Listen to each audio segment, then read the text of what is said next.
Satu tak tahu, satu oski finamu, tahu tu mana unsagi ni nasinamu. Hingga cotu janora, ai tak jadiskan sana, sinana hatsagi lo tihu oski. Zabenti unu tugi presu, disina humudu, ai sagwahali natihu, zatisina maregla li natihu, sagwaha tu mobi, alamia sempre mahadisponi. Zabenti unu tugi presu, disina humudu, ai sagwahali.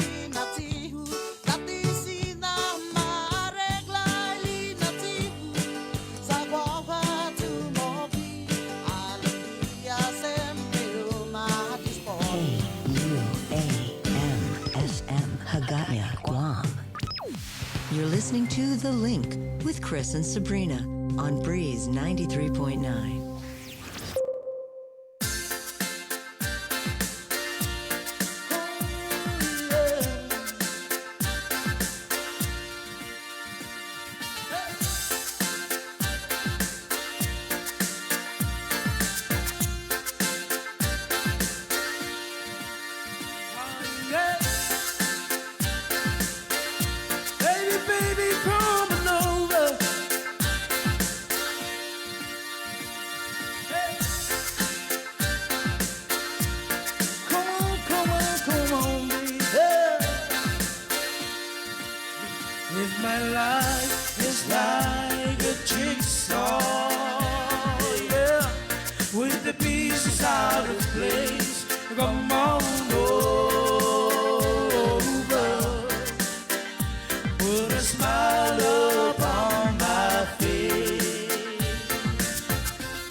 So baby girl, come around now. So take it easy, so come on over. So let me show you why I wanna be a lover. It's out of smashing to where they come around now. So baby girl, come around now. Hey. Well, the baby coming over. Come on, yeah.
Take it easy, so come on over. So let me show you why I wanna be a lover. You try to fuss it to why they come around now.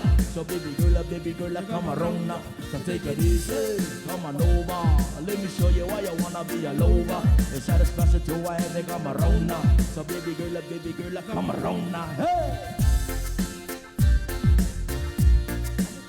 Oh yeah. Well, the baby coming over. The link, here on Breeze 93.9 FM.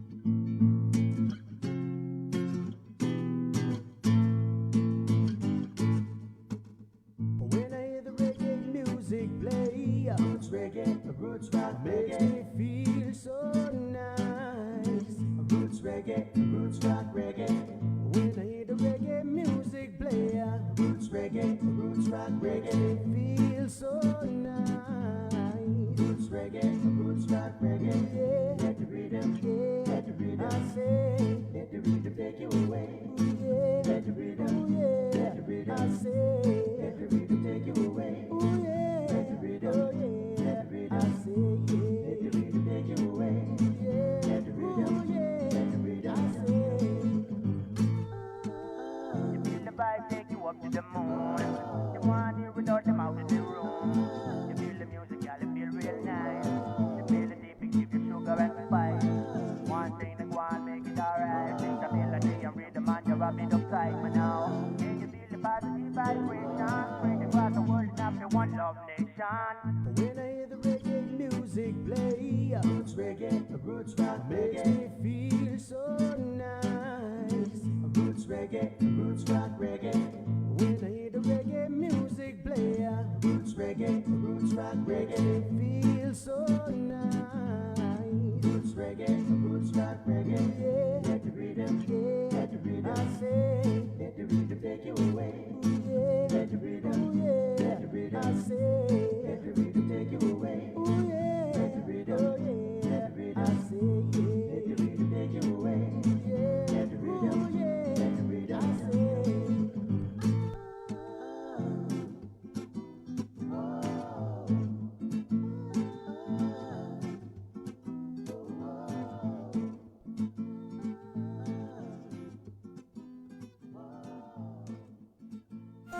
The link, here on Breeze 93.9 FM.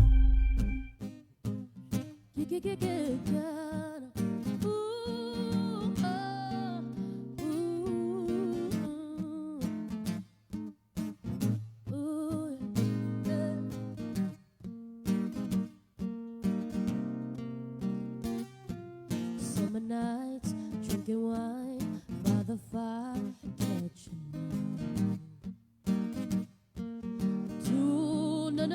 no, you're looking good. Wish I could tell you I was yours, but I get high every night when I'm all alone, just to help me forget that I'm feeling low. Told you I was doing fine, it's a lie, you should know. And if you want the truth, well, I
Chris and Sabrina with The Link.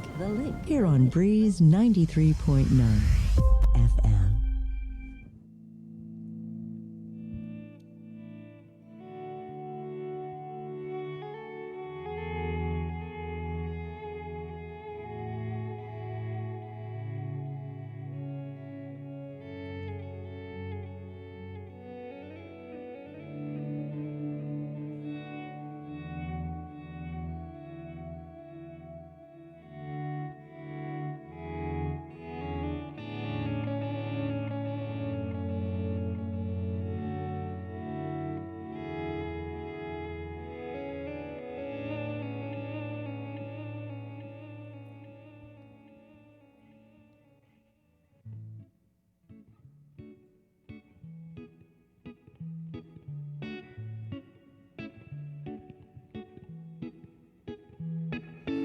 Sé que tienes un nuevo amor, sin embargo te deseo lo mejor.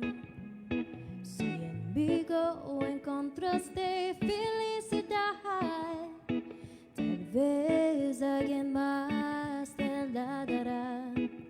Como la flor con tanto amor me diste tú.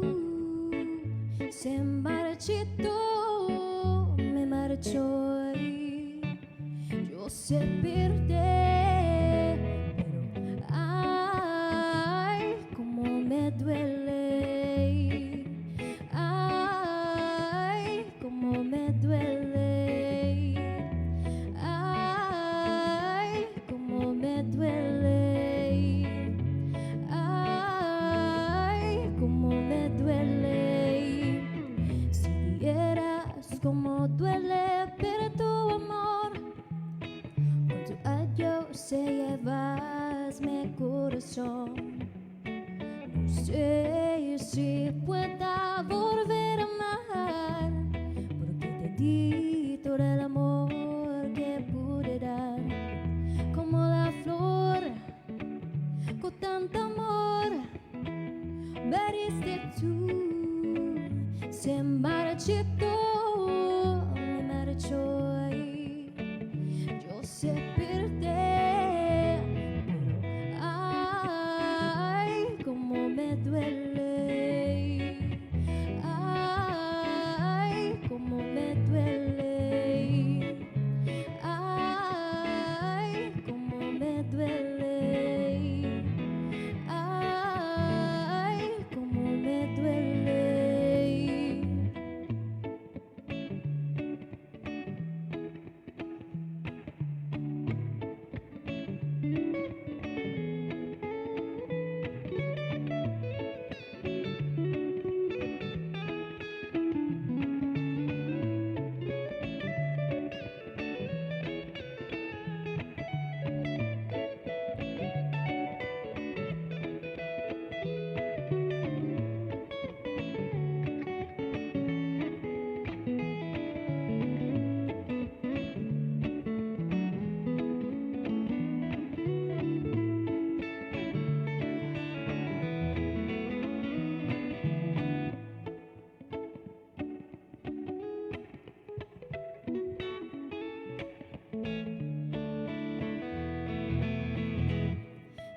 Sé que tienes un nuevo amor,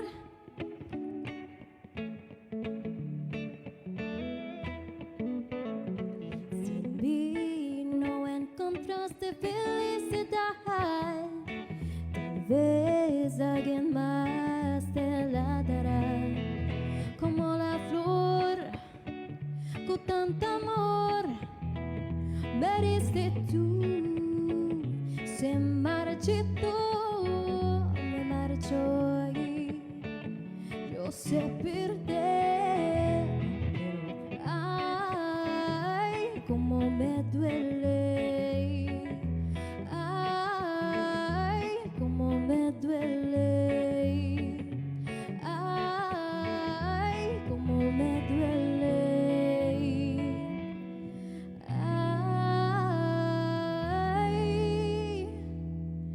Como me duele.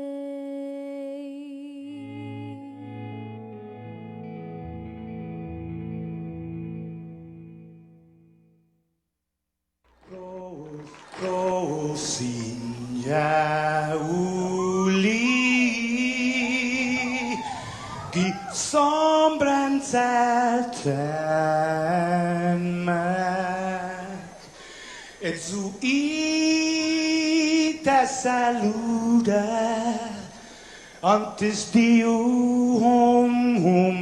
niga Radzal dan malak estrellas durante todo el a no distancia Gumugubugi palu Zangiman malak guafi Ikonum nasugi airi Prebatu la noci Nai banderata Gaigi, pues atan fani bandera, kau esta pagua pumalapa, giluk tanu man libri, sentami ti. Man ko body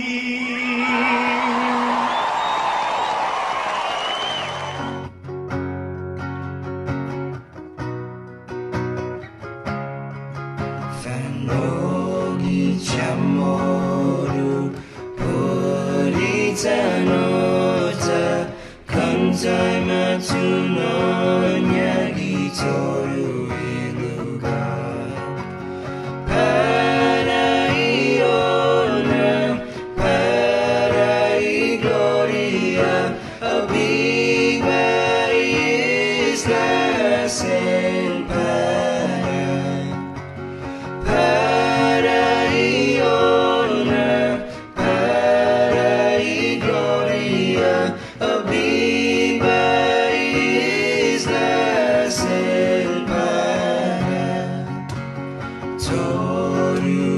Tempo e paz para Rita,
rain. Only wanted to one time see you laughing. I only wanted to see you laughing in that purple rain, purple rain, purple rain. Purple rain, purple rain. Purple rain, purple rain. I only want to see you laughing in that purple rain. I never want to be your weekend lover. Only wanted to be some kind of friend. Baby, I could never sue you from another. Ooh, such a shame. Our friendship had to end. Purple rain, purple rain. Purple rain, purple rain. Purple rain, purple rain. I only wanted to see you laughing in that purple rain. Honey, I know the time. Yeah, the changing. It's time we reach out for something new.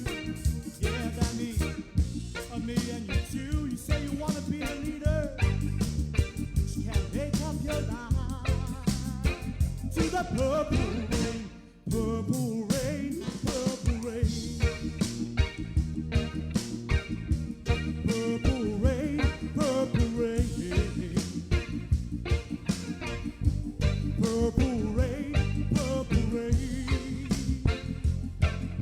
I only wanted to see you laughing in that purple rain.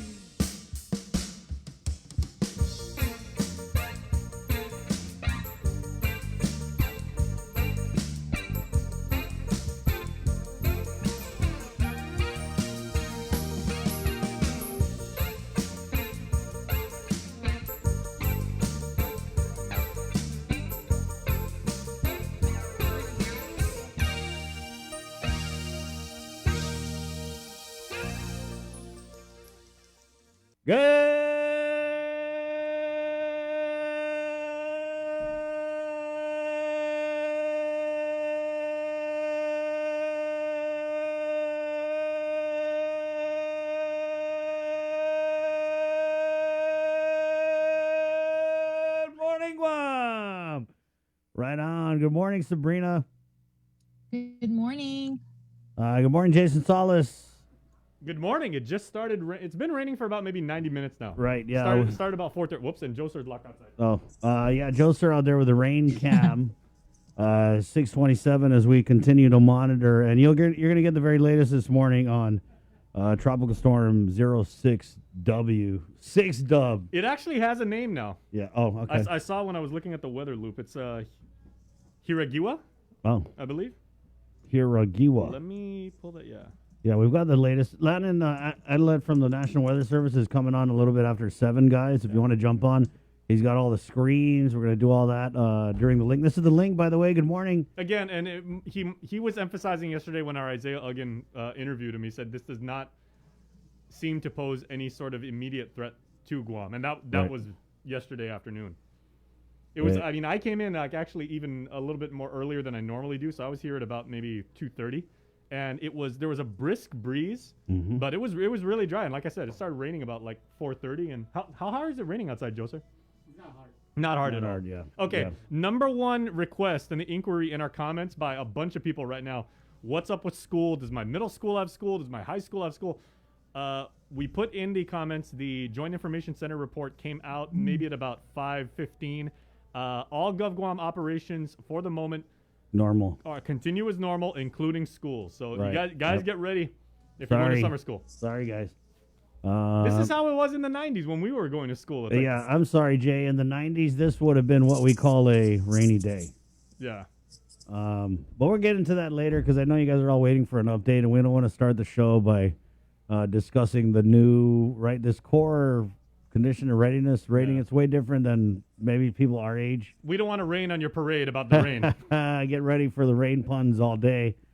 And we're also going to try and find all the rain songs to play for you guys here. So, hey, put in the comments what you guys want to, any requests. But remember, we only do local on the link. Yeah. So I've got a couple lined up here. Guys, local artists, guess what? We need more rain songs. Answer the call to the rain. And Surprising. Yeah, we had to like really we started really there. go to our database and figure out like, man. That was Mike LaGuardia and his gang 5 on it. They're not really a gang, they're a band. Doing Prince's Purple Rain. Which is always a good one. It is a great one. And guys, if you do come up with a rain song and it's an original, guess what? You can be featured on this great original song contest that we're doing with the stations at KUAM. Yeah. Right, it's the American Song Contest that NBC is going to be dropping in the spring of next year. And so it's guaranteed that someone from Guam will be selected to compete. Right. All you have to do is send in an original song, no covers. For more information, you have to be 16 years or older to apply. So go to americansongsubmissions.com for more information and to apply. Right on. Okay. Hold on. Sorry. Stephen Arceo just commented on our Facebook Live. Good morning, our Facebook Live audience, by the way. He commented in Purple Rain by Michael Jackson. Michael Jackson covered Purple Rain? He did not, no. It's 6:30. Okay. Our show is proudly brought to you by Pacific Points, IT&E, Jack in the Box, Cowboy Enterprises. Sabrina is all the way in sunny Las Vegas. You can't see it now because she's probably at home and she has her Link background on. But she's been teleworking from the gambling capital of the world. Right, Bree? Yeah, and you know what? There's actually a new hotel that's opening this week. It's Wow. Resorts World. Oh, There's a from the Resorts World Philippines. in the Philippines, Right. but they're actually, from what I understand, they're opening it this week here in Vegas. Brand new hotel. And I think it's like a partnership with I think the Hilton and the Conrad, I think. Wow. But scheduled to open this I weekend. had It's good like luck. cashless. No, I don't. I would like to see it, you Yeah. know. But if I have time, maybe. If not, I'm no sweat. Yeah, I had good luck at Resorts World in Manila because I won $75 playing blackjack. Oh, I'm sorry, 75 pesos. Oh, what is 75 pesos? It's not worth mentioning. Wait, I wanted to talk real quick. Speaking of like local puns and like things in like local okay. pop culture about like storms. I mean, we've got Condition 4, the very beloved band. Correct. Everybody knows So that. we'll play some of that. Yeah.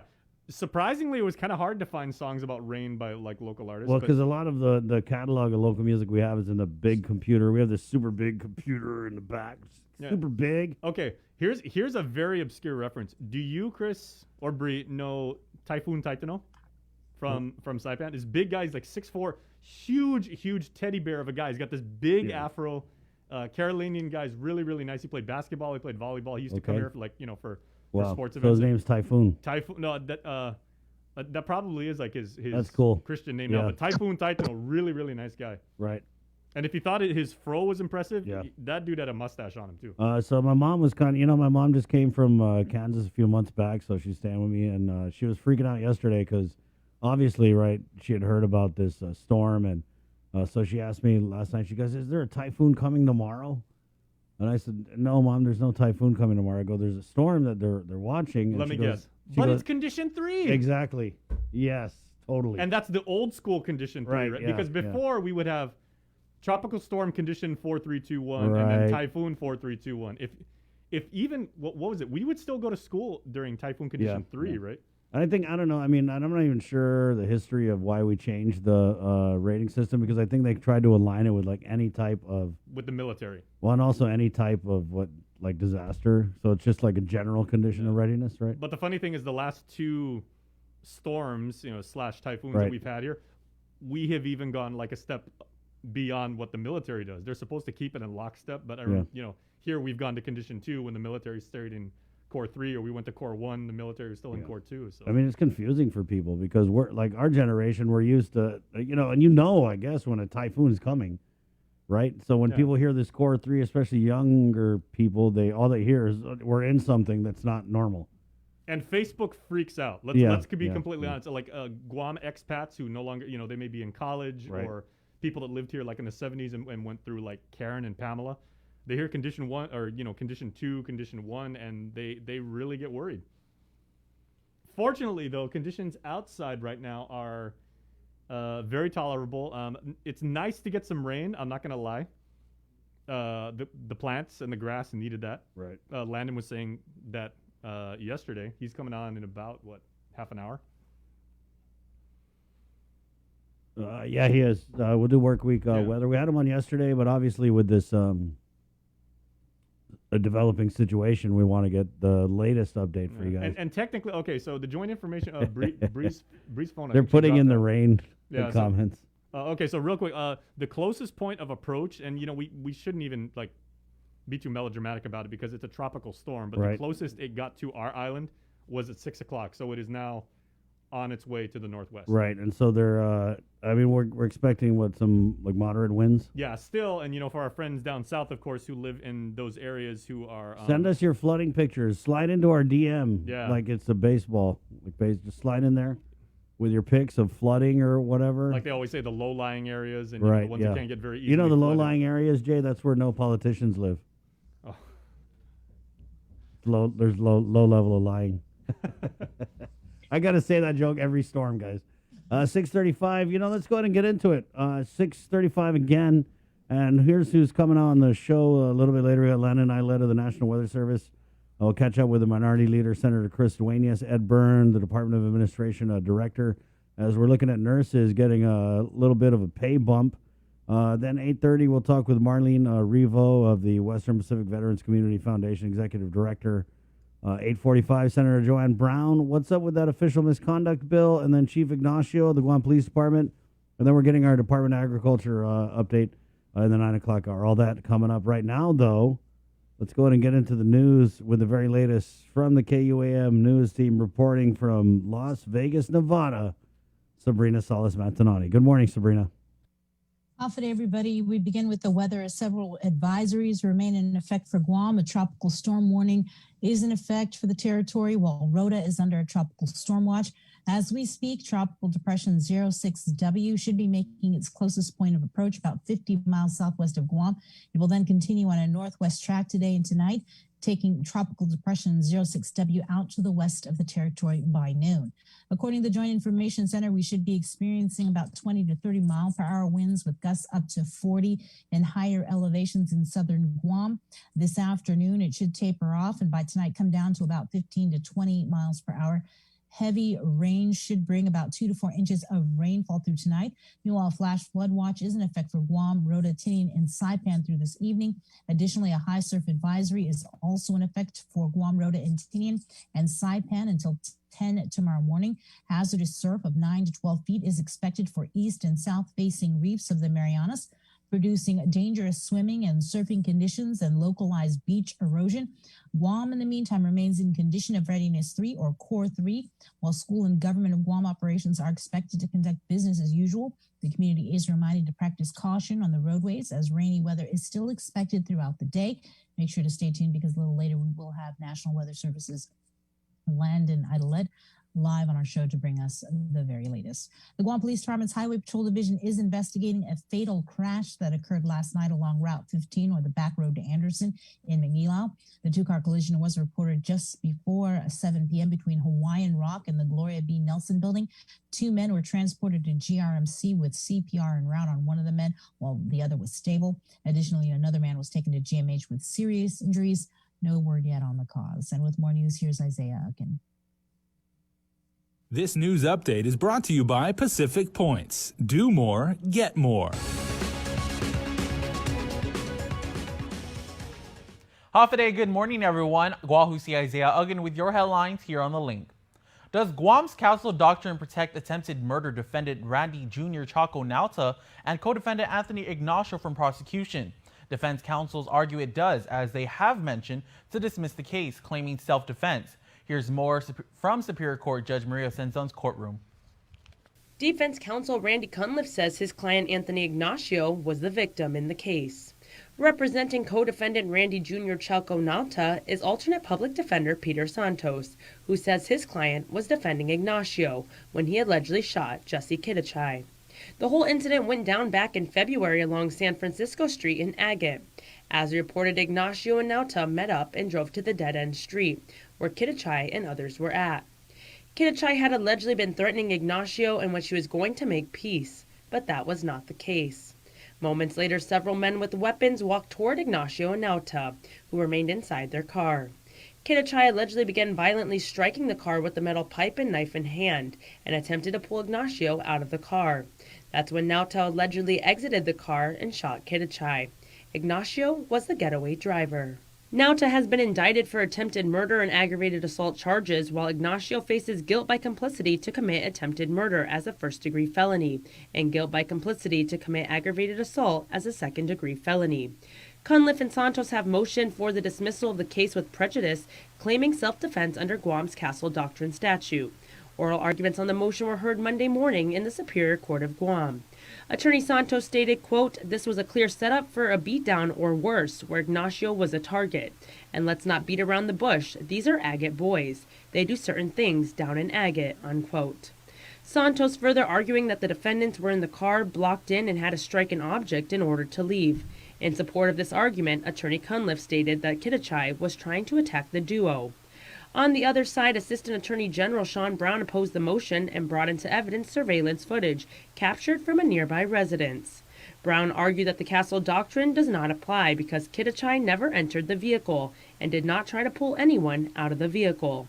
Brown also pointing out that the defendants were armed. He stated, quote, "If they wanted to make peace, then why would they bring a firearm? And all this happened while Ignacio yelled to Nauta, 'Blast him, par,'" unquote. In response, Santos argues that Brown and the police jumped to the conclusion that the two defendants were there to meet with Kitachai, but Santos says they were lured there by another individual. Further, the defense brought into evidence more video surveillance footage that allegedly shows Kitachai arriving to the location and coordinating with others, grabbing weapons, and then going to Ignacio and Nauta's car.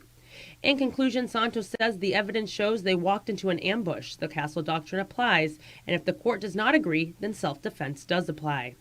The court is taking the matter under advisement and plans to issue a decision in order. As a law that mandates what some senators are calling the political privatization of tax enforcement appears to be on the fast track to implementation, bipartisan criticism of the law is highlighting the true price of privatization. Chris Barnett has more.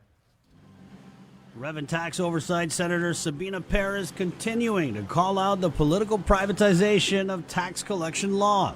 Senator Perez citing the price of privatization and comparing it to what it would have cost for Rev Tax to do the collecting of cigarette taxes in-house. They're going to proceed with the RFP at a cost of $17 million, which, DRT can do it for a fraction of that cost, about $400,000 to do, and the rest of that money can go towards the health of our people.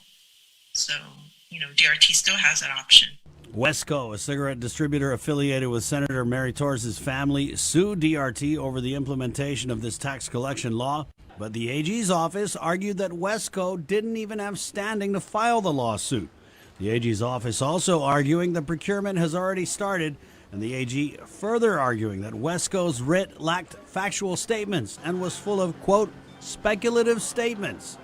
Senator Tello Taitagui tells The Link Wesco had too much leeway and too much involvement in the legislative process for this law, and it looks like they had a little help from the inside. Certain individuals who have interests, special interests in this legislation, who should have basically exempted herself from any kind of voting or put her name on any kind of part of this legislation. There's a conflict of interest.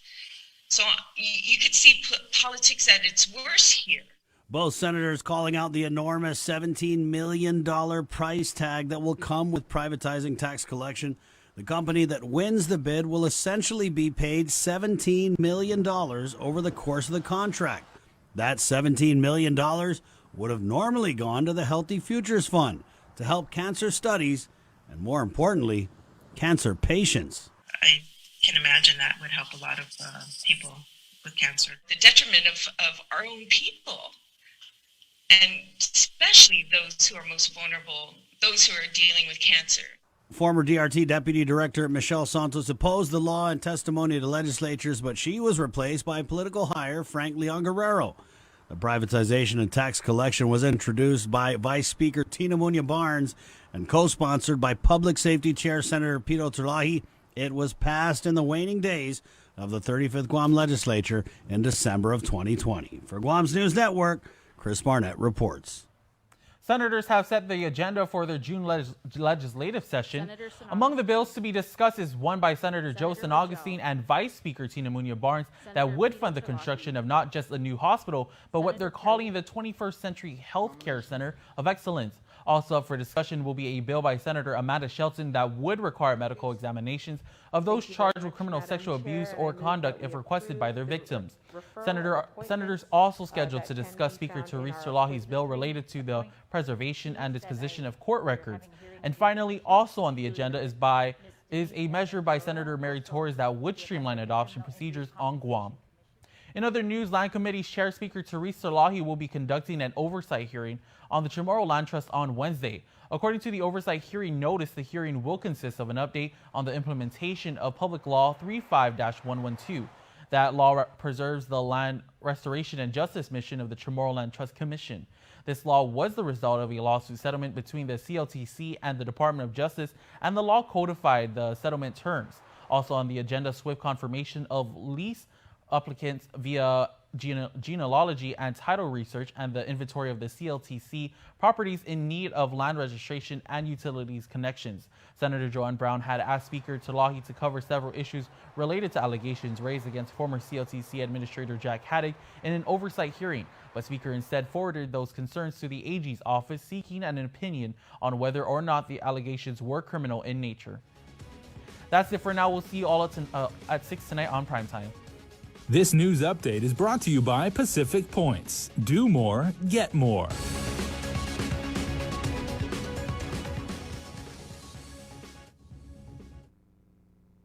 And this just in from the Guam Department of Education. Harry S. Truman Elementary School and Southern High School have been canceled for today.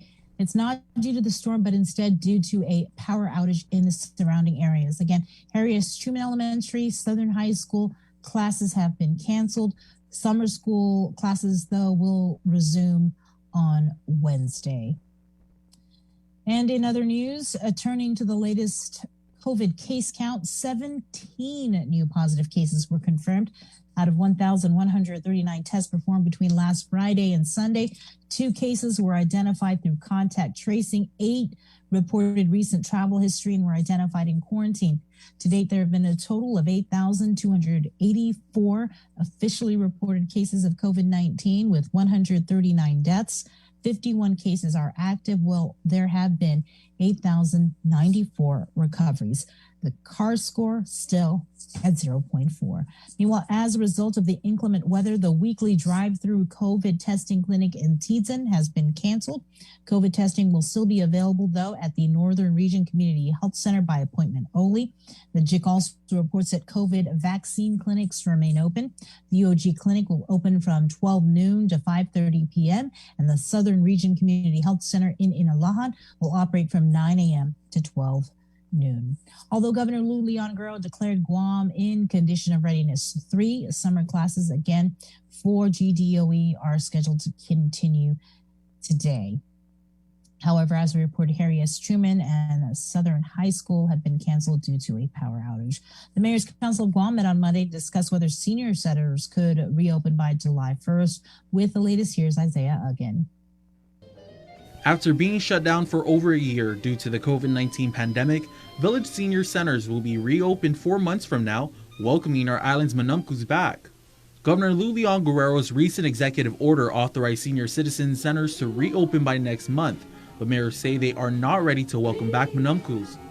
Although the adult daycare centers and senior centers can reopen by July 1st, Mayor's Council Guam President Jesse Alec, who is also the mayor of PD, said in an exclusive interview with KUAM News that's not going to happen. Alex said that the mayors who run senior centers agreed during the meeting this afternoon that it would be best to reopen by October 1st. The 4 months will give mayors ample time to prepare for the return of the senior citizens. However, other issues need to be addressed. We're also going to have to be concerned about the meals, right? And so we still have not yet received guidance as to whether or not the 50% or more senior meals that we've been giving out or been delivering during COVID will continue to be delivered. And that's a big deal because if we have to deliver meals and operate the centers, we're going to be seriously short-staffed because the staff that deliver the senior meals are the staff that typically operate the centers. With no exact date, he said they are working to have the 4 adult daycare centers as well as the dementia care center to reopen earlier than the senior centers. According to Alec, during the meeting, all 11 mayors agreed that operating senior centers at an earlier date would not be feasible. Manilao Mayor Alan Nagata and Agate Mayor Kevin Sasuiko shared the same sentiments. Here in Manilao, as well as the filtration system, and of course I know that the president mentioned there's also RFPs for the seniors as well for the centers when they're putting out an RFP for the sanitation for the center and stuff. And as well, at the end of the day, we're very concerned about the safety of our seniors. I'm hopeful, as the president says, that, we get all of our RFPs together and we get all of the supplies down to the centers. In addition, Dededo Mayor Melissa Tavares said that the Dededo and Estimbo Senior Citizen Centers are not ready to open as well. With over 100 participants daily, Tavares said it will be difficult to practice social distancing. Despite the challenges, Mayor Alex said that they are working to reopen the centers. Reporting for Guam's News Network, Wahusi Isaiah Ugin.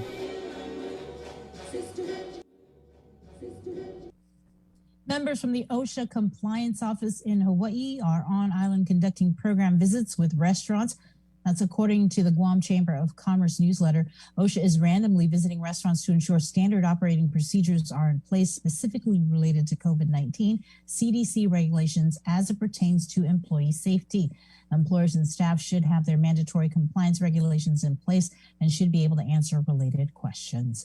Budget oversight hearings scheduled for today for the Department of Labor, the Department of Land Management, and the Guam Ancestral Lands Commission.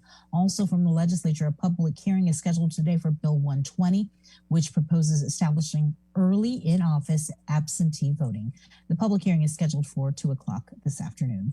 President Biden is launching a new round of negotiations over a new infrastructure proposal with lawmakers expected at the White House this week. Natalie Brand has more.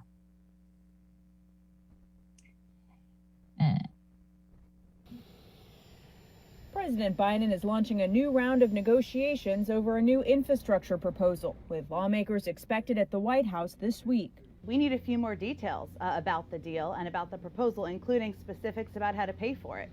An idea that's been floating around there that certainly the president would not support is a gas tax, which would raise taxes on people making less than $400,000 a year. The latest bipartisan compromise plan comes in at about $1.2 trillion and has the backing of more than 20 senators. President Biden, if you want an infrastructure deal of $1 trillion, it's there for the taking. You just need to get involved and lead. But some progressives say the compromise doesn't go far enough. When we deal with climate, when we deal with infrastructure, when we deal with home health care, when we deal with child care, we can create millions of good paying jobs. Another big issue in focus this week, voting rights. The Senate is poised to bring legislation to the floor as early as Tuesday, but it's unlikely to get very far. It's a federal takeover of our election system. I wouldn't say we expect there to be 10 magical votes to appear from the Republicans in the Senate. While the president's legislative agenda faces congressional gridlock, today the White House is promoting a new benefit that has already passed, the expanded child tax credit. Monthly payments will start going out in mid-July. Natalie Brandt, CBS News, the White House. And with your news in Chamorro, here is Kim Concepcion. Buenos and updates to get soon to be tuned sa morning ni KUAM News. Presentan ni Familian Mito, the First Hawaiian Bank. Sa pwede magtempo, aji sinigur-sinigon na test COVID-19 ni masusasa di kada semana gizatizan sa makansela para pago na dia. Lo siniaw mates gi Northern Region Community Health Center lo DBNT na puntaha. Lo Joint Information Center ma-report na isagan mabakuna na klinik siya sa tiparofan mahutsum. I-klinik gi Universidad sa para mababig ilas 12 gitaluan ni hasta las 5:30 ipapuengi. Paugi Southern Region Community Health Center gizayan alahan sa mababad hasta las 9 geegan hasta las 12 gitaluan ni. Imas, manafanadan ni Senador siya niya agenda para Hunyo na sesyon ni legislatura. Giuno ni para madiskuti sa ajibiw niya si Senador Josan Agustin ni Vice Speaker Tina Muna Barnes noon ninagwahas lapi para nuevo na hospital. Maagang the 21st Century Healthcare Center of Excellence.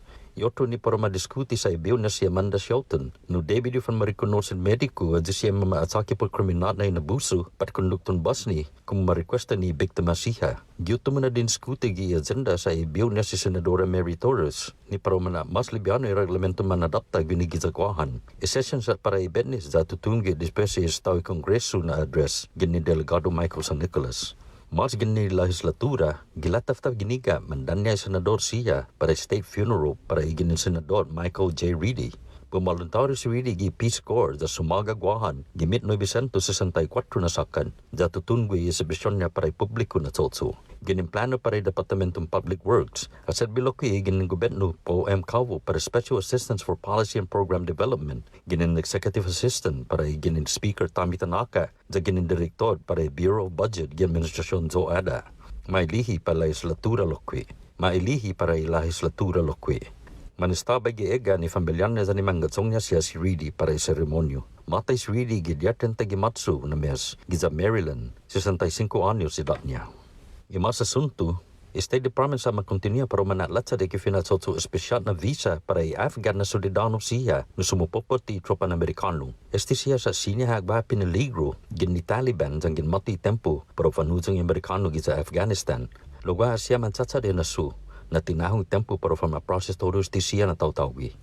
Gwa siya sinangan na siya maadzik Guam para temporaryo na sagan niya este siya na refugees sa pwede eksperyensyan Guam animan mati Vietnamese na ni Kurtz magi. I-Community Defense Liaison Office Director Vera Topasnya, ilingin na masya tazar tabiya manunan siya na para maadzik Guam hanap fanlilisto siya i-gobernamentong Guam put sa kaso.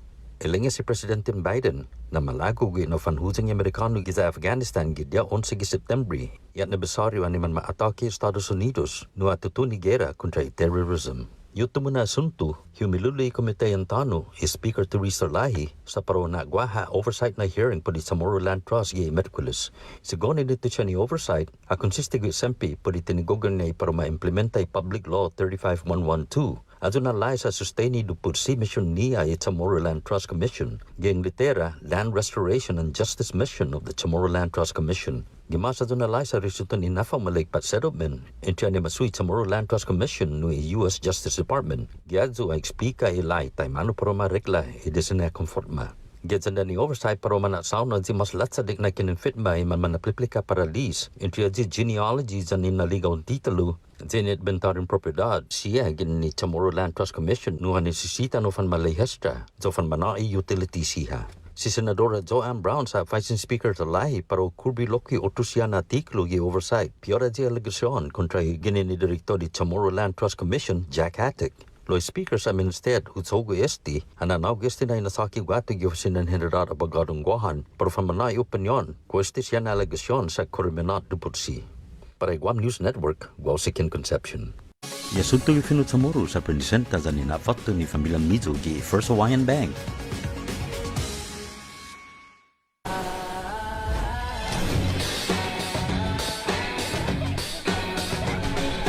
Make sure you're connected. The writing's on the wall.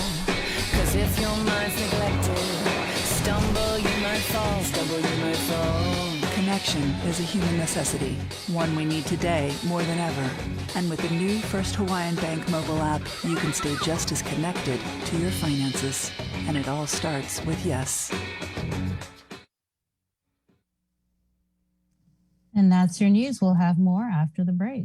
Our World War II survivors have endured more sacrifice, suffering, fear, hope, and perseverance than we can ever imagine. Their stories have been passed down from generation to generation, and have become a central part of the legacies and histories of our families. As we commemorate our 77th annual liberation, we invite you to share these stories and special memories as we present My Liberation Hero. During the month of July, KUAM will feature these tributes on KUAM News as well as on our digital platforms. We ask that you start your video or written submissions with the phrase, My Liberation Hero is. And please submit pictures of your heroes if you have them. Send your emails to liberation@kuam.com. And let's give everyone a chance to reflect and remember these special times and people in our history. Happy 77th Liberation Day, Guam. Brought to you by Coast 360 Federal Credit Union, Orda Dental Clinic, and Vince Jewelers. Do you feel like you're missing out on something? Make life more rewarding with Pacific Points. Earn and redeem points for bill rebates and free load at IT&E, discounts on fuel at Shell, vouchers at Foodies, and United Mileage Plus miles. You can even pay with Pacific Points at IT&E, Shell, and Foodies. Pacific Points. Do more, get more. Family platter of fried chicken? Check. Tray of red rice? Check. Birthday cake? Check. 1 case of water? Check. 12-pack of beer? Check. 2 cases of Pepsi? Check. When you have a long checklist but are short on time, we got you. Get it delivered by us. Order on the app or website at uno-go.com. Guam on demand. Shoot, I forgot the paper product. Oh wait, UnoGo has that too. Join us each week for Talking Shop Tuesdays on The Link.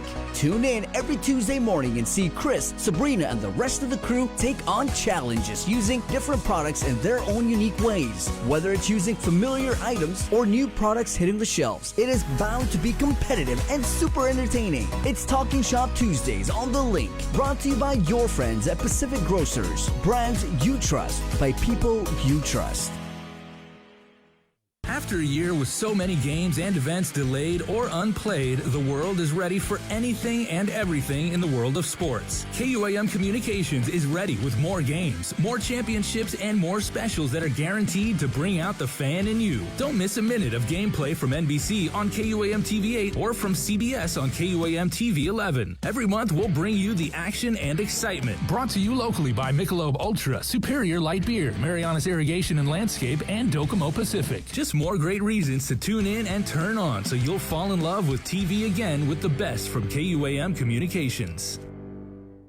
Catch SportsLink on the KUAM News Morning Show, The Link, every Friday to hear about the latest in sports news, game schedules, athlete profiles, and more. SportsLink, brought to you each week by Pure Alkaline Water and Marianas Irrigation and Landscape, airs every Friday across the multimedia platforms of KUAM. Tune into the broadcast on Breeze 93.9 FM on KUAM TV 11, live streaming through the KUAM News Facebook page, or view highlights on YouTube, KUAM News Facebook, and Instagram. SportsLink is hosted by Dave Delgado through KUAM Sports, and he will make sure that everyone knows what is happening on the fields, in the gyms, and everywhere in between.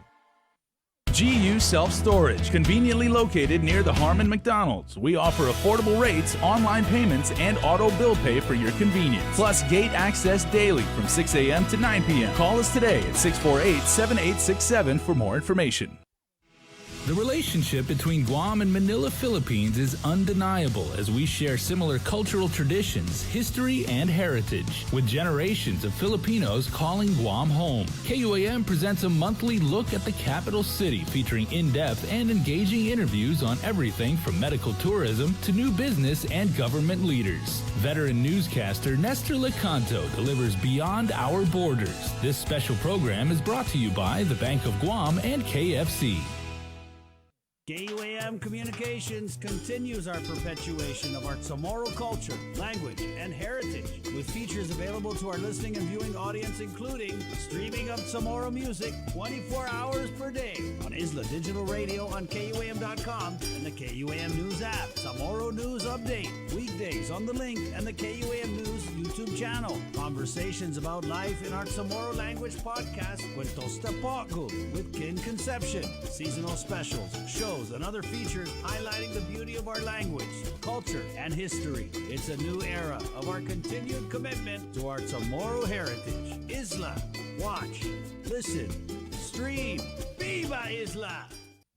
The world of television is more exciting than ever. Don't miss a minute of special presentations from NBC on KUAM TV 8 or from CBS on KUAM TV 11. Every month, we'll bring you the fun and excitement of award shows and red carpet moments, special series presentations, and other great network programs. Brought to you locally by King's Restaurant, Ruby Tuesday Guam, Bud Light Seltzer, and Docomo Pacific, giving you more reasons to tune in and turn on. Fall in love with TV again with the best from KUAM Communications. You wanna feel it rain, so we'll fly so high we can't come down, baby. You wanna feel it rain. Said I walk through the door, I'm inside this club. I see you over there, so I say what's up. Can I buy you a drink?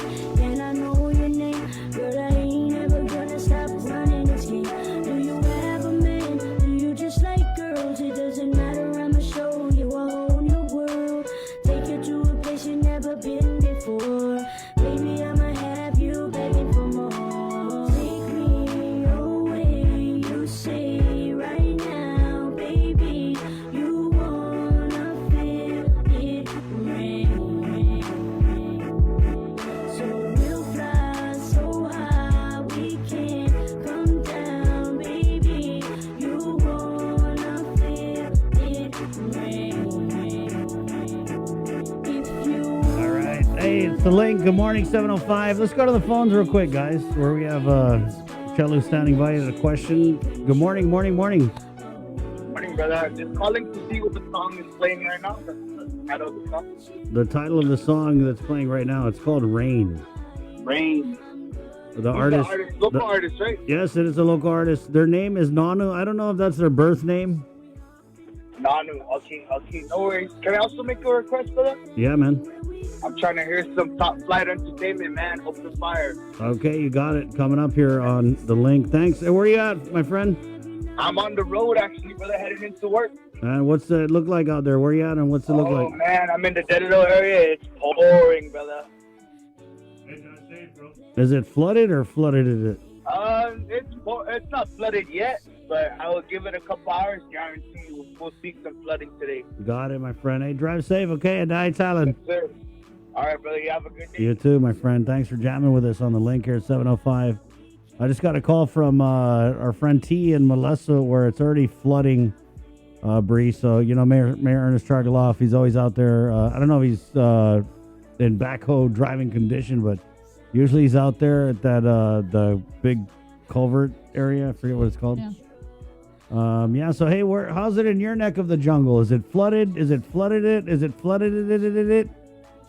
Let us know, guys. Polaris Point. Are you just kind of anticipating the regular spots, Jay, who are going to be flooded? Well, I was going to say one thing we normally get, and you see it on Instagram, like when there is like heavy rain, is you see like right near the bridge down in Agate. Yeah. That beautiful, it's right over the river, and like they actually made it into like a nice like lookout point where you can take pictures. That place always, when the water really comes in, that place is crazy. Also, Pago Bay used to be another spot that would get flooded, but they did something they bulldozered the side of the road there, so I think it kind of runs down. Also, now that I think about it, over on Airport Road, as you're heading towards, and you know what I'm talking about, you're heading towards a Home Depot because they have like that runoff like right along the side. Oh, yeah. If it rains really, really hard, you'll see that place like Action. Yeah. Right? That is something to watch, moving water. I like doing that. Sir, how's it outside? Not so hard? Yeah.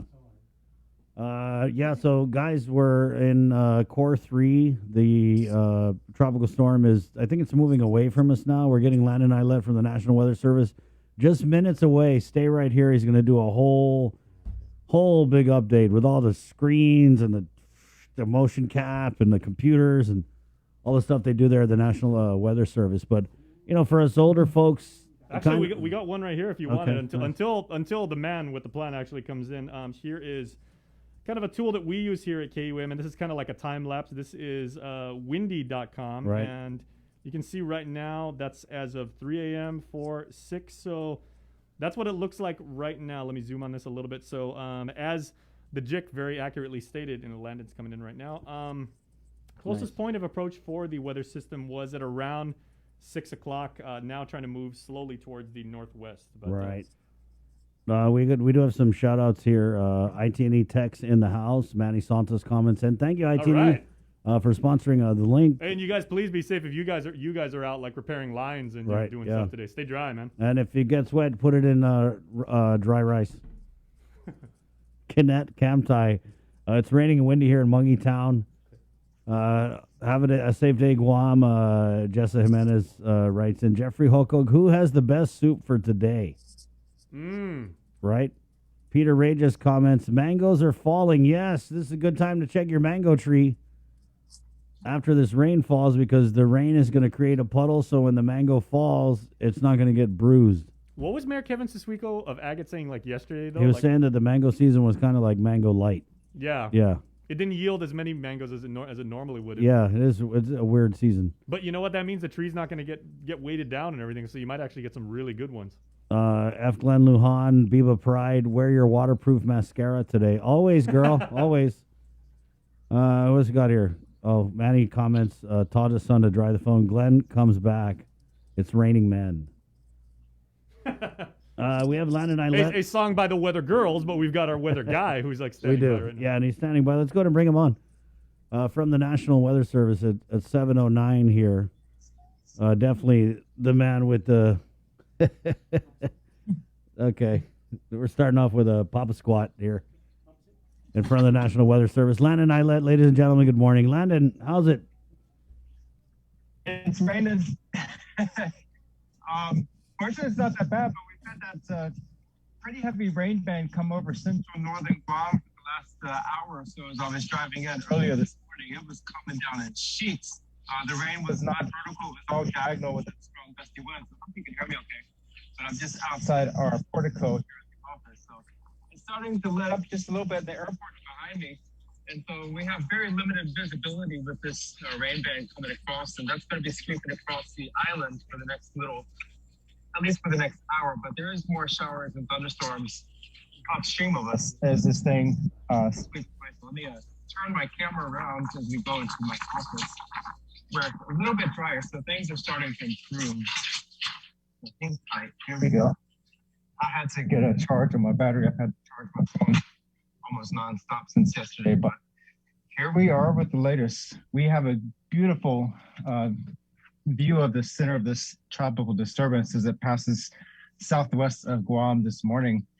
And that's it right there in all its glory. That's Tropical Depression 6W. Its development has been mitigated, so that was the good news for us overnight, that it did not intensify into a tropical storm.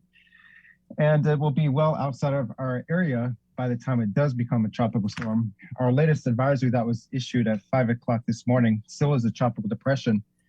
That's going to be updated at 8 o'clock in our next public advisory, no later than 8 o'clock this morning, as it continues southwest of Guam, moving away. Now, we did reach closest point of approach. That was in the last several hours, as it passed just about probably 35, 40 miles southwest of Rita, or about 55 miles southwest of the Guam radar.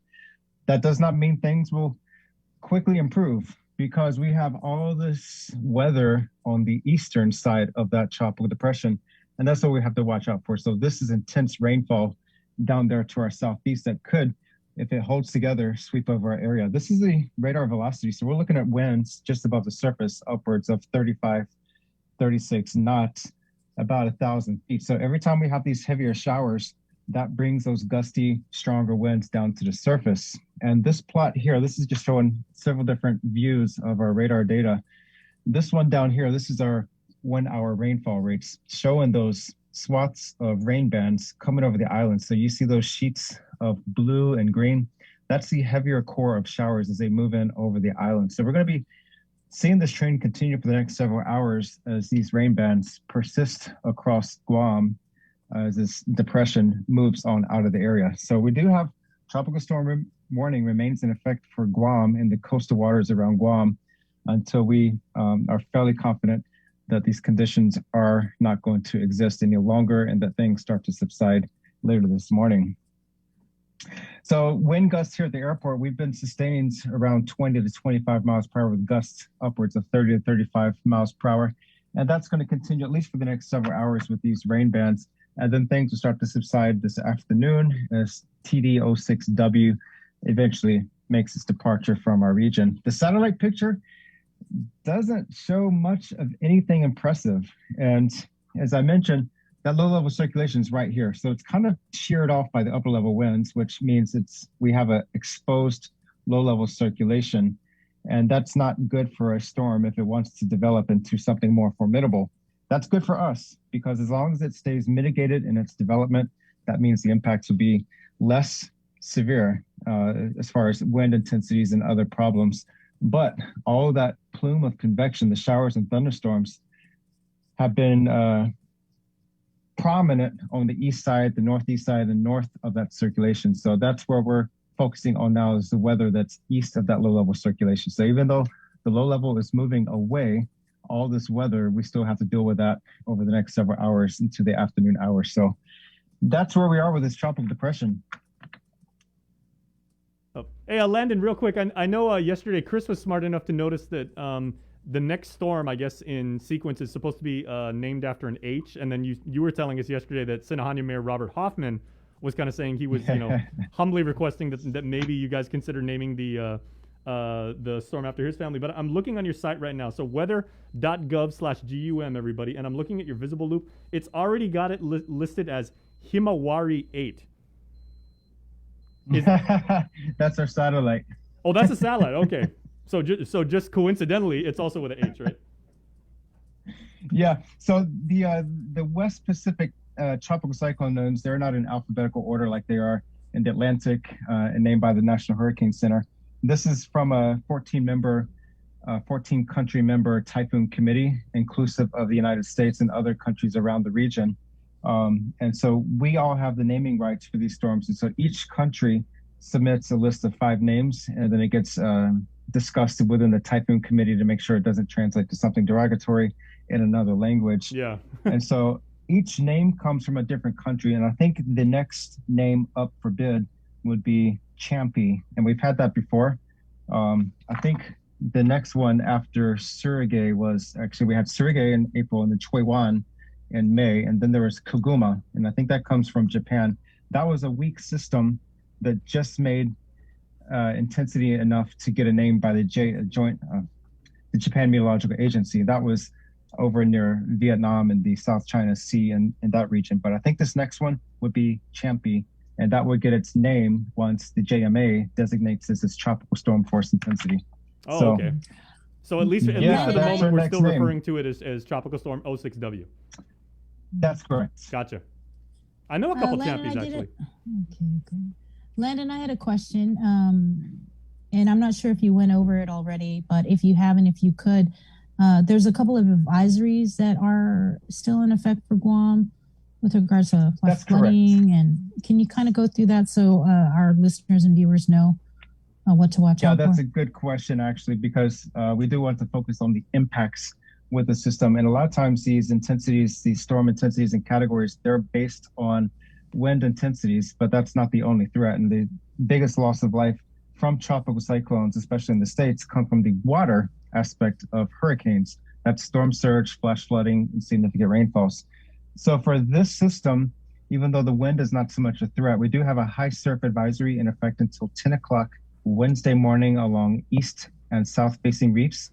That's in response to the larger seas and surf associated with this tropical depression. And a flash flood watch remains in effect through this evening. And so as long as these rain bands continue across the region, we will see that potential for locally heavy rainfall. Not everybody will see it, but folks within that rain band, they will be seeing quick rainfall accumulations, heavy to briefly torrential rainfalls in a short period of time, and then it will pass by. So that's the concern there. And the tropical storm warning remains in effect for this morning. We'll be assessing the possibility of dropping that at some point later this morning.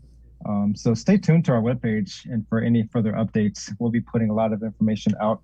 Our next public advisory detailing the current depression and its location will be coming out no later than 8 o'clock this morning. And we are issuing hourly radar updates. As long as this depression remains within our radar range, we'll be putting out radar fixes with our tropical cyclone update every hour. You know, we do have a lot of viewers in the CNMI, and there were some advisories for Rhoda. If you could just provide the latest with the tropical storm watch that's in effect for Rhoda. Yeah, that's correct. And the tropical storm watch is inclusive of Rhoda only. Tinian and Saipan are well outside of the realm of any influence as far as the tropical storm force wind threat with this depression. And so the watch remains in effect. That may be dropped very shortly for Rhoda, and the impacts from that do include the showers and thunderstorms. So there is a high surf advisory in effect for south and east-facing reefs of both Rhoda, Tinian, and Saipan, and a flash flood watch. They've been seeing a lot of rainfall up there as well. So even though this low-level circulation was just south of Guam, those effects as far as the showers and thunderstorms are felt across all of the Mariana Islands. So just if you could, at what point will things start to kind of clear up? Are you able to kind of give us an idea? Yeah, things will gradually clear up. I'm going to turn you back to my computer screen. This is going to continue like this through much of the morning with the showers and thunderstorms. But all this weather east of it, that's going to linger around through the morning, at least through midday. And then we could probably see some improvement as we go through the afternoon and evening hours. And then it's going to be much better on Wednesday across the region. But it's this belt of showers and thunderstorms that's east of that low-level circulation that we're going to be watching in the next 8 to 12 hours as it passes through. The wind threat will gradually subside through the morning, but the showers and thunderstorms will linger and pass over from time to time throughout this afternoon and evening. Right. And that's where, you know, the flash flood watch people in southern Guam should just kind of be aware. And I know, Chris, did you talk to the Mauricio mayor? I haven't talked to the mayor, Bree, but I did talk to a listener down in Moleso, and she said it's definitely starting to pick up. Yeah, that's true. And right now, Mauricio's in a little bit of a lull right now, but we're going to see some more showers push in over Mauricio and southern Guam very shortly within this area. I don't think this will be potential for flash flooding with this one. It's moving on through, and it's not that large in nature. But if this area does hold together, this could cause some significant rainfalls in a short period of time. So we'll be watching this area closely to see if it kind of ebbs and flows, that it makes its approach to the island. So we're not out of the woods yet. We've made close to point of approach, but the conditions will continue, the showers and the gusty winds and the possible threat of flash floods. Right. And so basically, you know, stay out of the water and don't, you know, I feel stupid saying this, but don't go hiking. You just don't know. It's summertime and people, you know. Yeah, that's a good point. That was something we were discussing yesterday, is what about people that are hiking? And I think it's a good practice not to be out in these conditions. It's beautiful weather. It's nice and cool, and you're not going to get sunburnt, but there is that threat of flash flooding, and the trails anywhere along creeks and river valleys that can be particularly dangerous in these situations where the soils have been wet and somewhat saturated over the last 12 hours. Any additional heavy rainfall in a short period of time will cause that quick flash flooding along creeks and river valleys. So you do not want to be out there. Just stay inside. This is a go out and shop, dine out, stay home, take care of chores type of day. Landon, we've been seeing Except this. if you work for GovGuam, right? Yeah, we've been seeing this rain, you know, in I guess more of it anyway in the last few weeks. Is this kind of the beginning of the season for you guys, and are you anticipating anything after this current situation that we're monitoring? Yeah, we are watching an area of showers and thunderstorms in eastern Micronesia, but right now we don't expect any development with that area. I'm going to flip back to my satellite here, so we zoom way out. We are watching some heavy convection across this region. This is Majuro right there in Koshuai. That has since pulsed downward with the diurnal cycle, and diurnal is like a 12-hour phase. We see showers and thunderstorms pulse up and then pulse back down. That's kind of a silence this morning, but we are watching a troughing feature that comes across from near Koshuai, across the southern Marshall Islands near Majuro, and then beyond the dateline. There could be a couple weak eddies or circulations within that trough, but we don't see anything that poses any threats, at least in the near term, as far as any concern with development. But as long as that troughing feature is there, as long as that surface feature is there, generating showers and thunderstorms. It's something that we'll be watching closely because it's the season. We're coming up into July very soon, and then our peak period for tropical cyclones in the region is ramps up in August and then peaks in September, October, and then starts to quiet down in November. So June is climatologically our quietest month as far as tropical cyclone activity. And then we start our climb into the peak time of the year. So yeah, this is considered a practice round. We exercise our communications, our strategies, our preparedness actions. And I think we as an island, we were very fortunate with this one because as quick as this one was generally a non-event, it could have flipped quickly the other way. And so this is something that we always have to keep in mind. You can't compare one storm to another storm because the local effects can vary significantly. Landon, you talked about this being kind of a practice run, a dry run.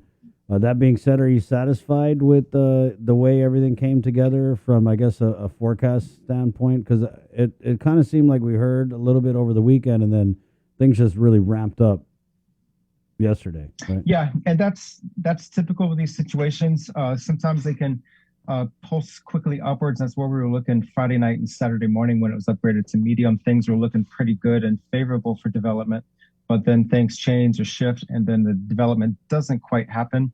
But then when that development does occur, that's when we have to be ready to act, ready to communicate and spin things up, so to speak. And so the trickiest part for us and the situations I like the least are when these things are developing near a populated area, a landmass, Guam, for example. If they're out to sea, out in the open waters, nobody pays attention because all this stuff happens internally within the weather agency, which I Joint Typhoon Warning Center.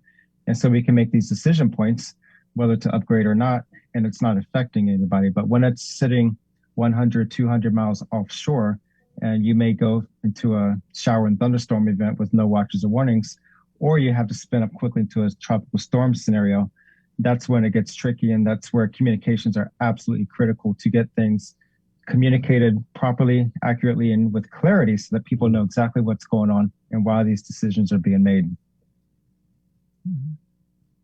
All right. Well, thank you, Landon, for the update. I'm sure somebody from the news team will be contacting you a little later today to get even more information and the latest. We'll be here all day. Thank you, Landon. All right. Right on. Thanks, Landon.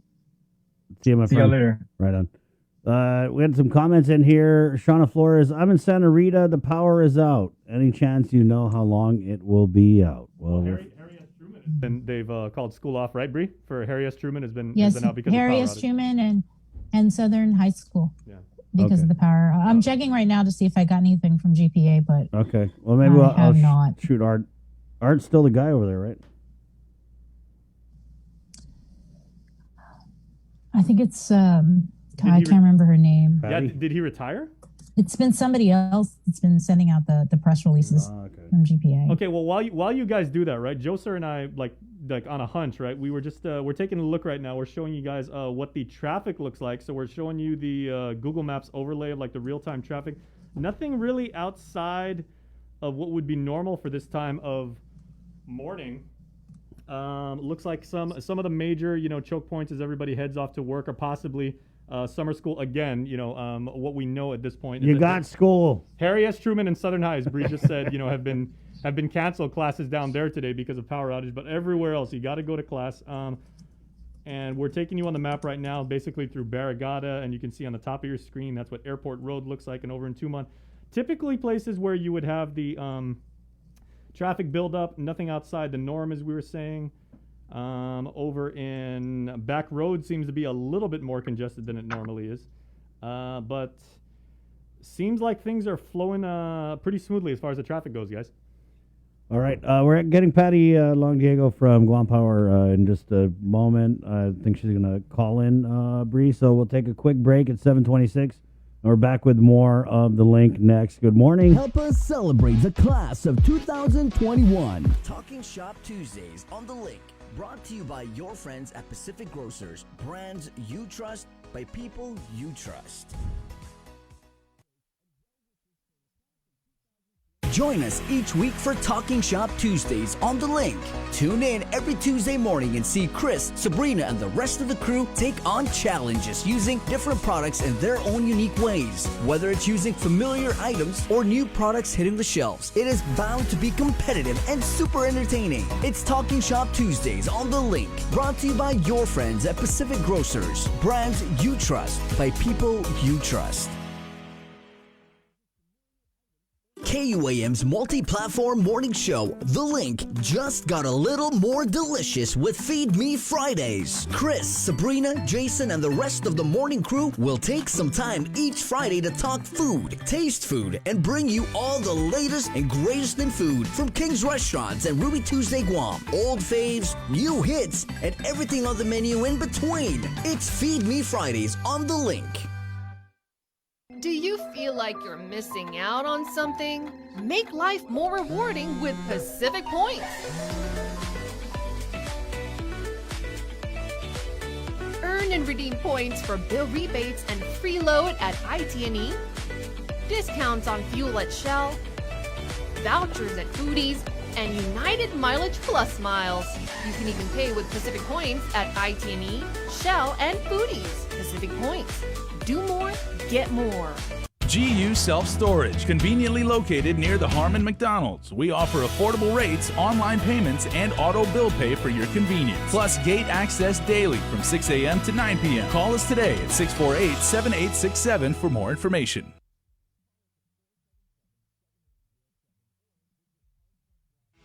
The relationship between Guam and Manila, Philippines is undeniable as we share similar cultural traditions, history, and heritage, with generations of Filipinos calling Guam home. KUAM presents a monthly look at the capital city featuring in-depth and engaging interviews on everything from medical tourism to new business and government leaders. Veteran newscaster Nestor Lecanto delivers beyond our borders. This special program is brought to you by the Bank of Guam and KFC.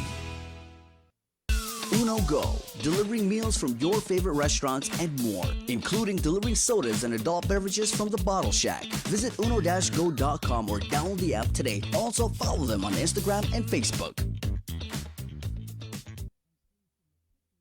Looking for TV schedules, upcoming sports, or special presentations, or what you may have missed over the busy week you had? Well, look no further than KUAM Digital Digest. This weekly emailed newsletter puts all kinds of information in the hands of subscribers each and every week. Just subscribe and we will make sure you keep up with your favorites and stay informed and entertained throughout it all. Go to KUAM.com, click on the newsletter tab, give us your email address, and you are all set. Brought to you in digital partnership with King's Restaurant and Ruby Tuesday Guam. It's the KUAM Digital Digest, your weekly guide to the latest information and best entertainment on the stations and platforms of KUAM.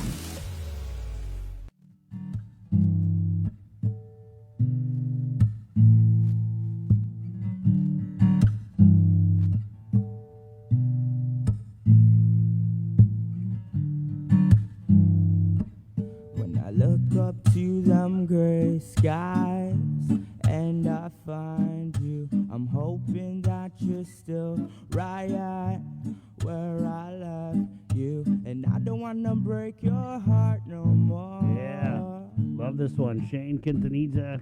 Just take my heart and spread it Gray across skies. this floor. I don't know if you guys noticed the theme we're doing with the music here. Something's missing from my mind, but We've got a pretty good library of local music here, but how We have the best library, Jack. Nice. But do you have like a lot for the rest of the morning? Yeah, don't worry about Nice. it, man. Yeah, got you, bro. If anything, we run out of songs, we can always acapella it, bro. Acapello, because we're guys. 7:32. Sabrina Salas Metanani. Probably a little bit warmer where she's at in Las Vegas, Nevada. What's the A temp? lot warmer. What's the temp out there, Bree? Hot. Hot degrees. Let's go right to the phones where we have from the Guam Power Authority, Patty Long Diego, hoping to get some info. Hi, Patty. Good morning. Thanks for joining us. Good morning, Chris, and good morning to your listeners. Thanks for allowing us to chat with you and the community about what's happening with our power system.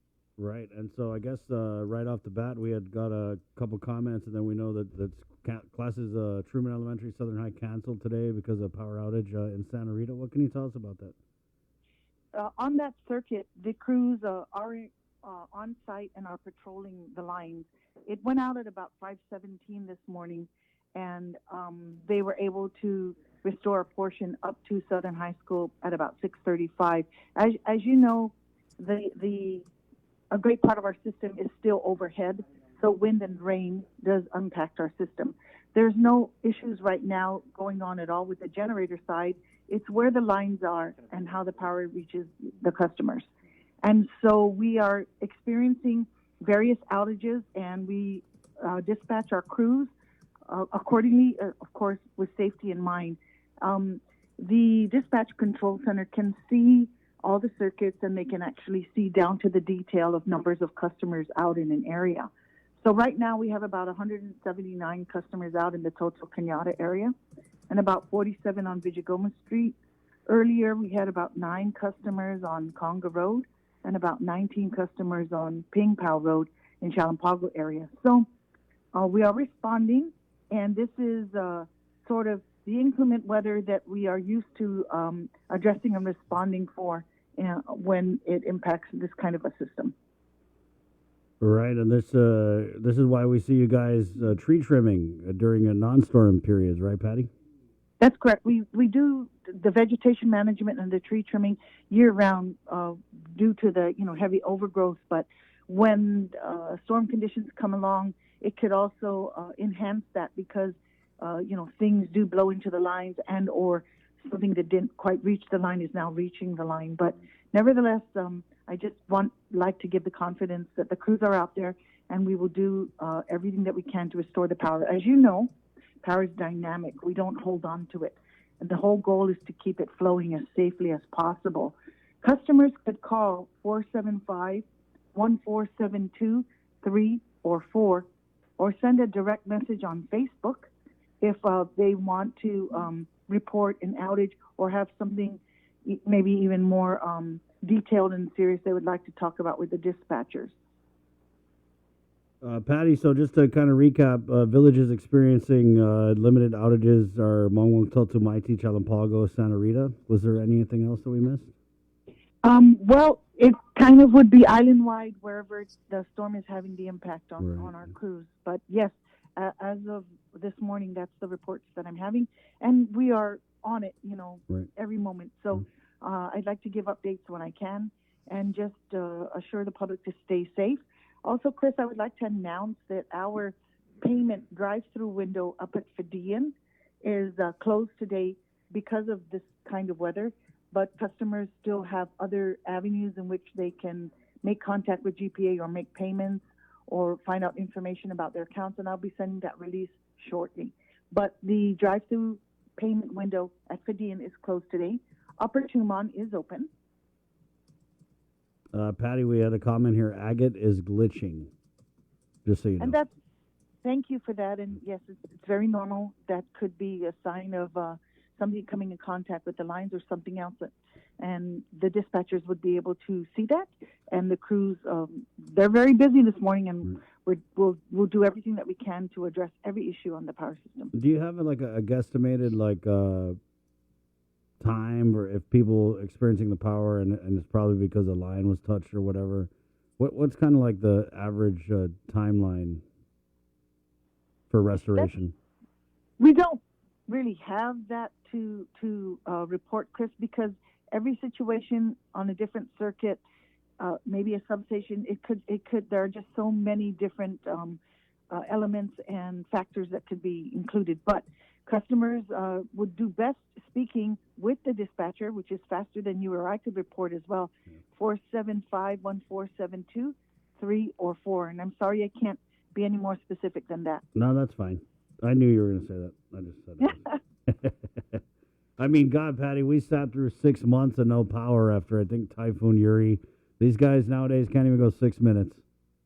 Chris, it used to be an issue about the air cons and general things like that. But now people do, and we're totally empathetic. They do want the power on because they want to stay connected with their internet and their communication devices, and that's our job, to deliver power. Right, Patty. Got it. Thank you, and hey, stay safe, all the hardworking linemen and women out there and the crews that are out in this weather, getting you guys' lights back on. Thank you. I'll share that with them. Thank you, Patty. We'll see you. Okay, have a great day. You too. Okay, bye-bye. Bye-bye.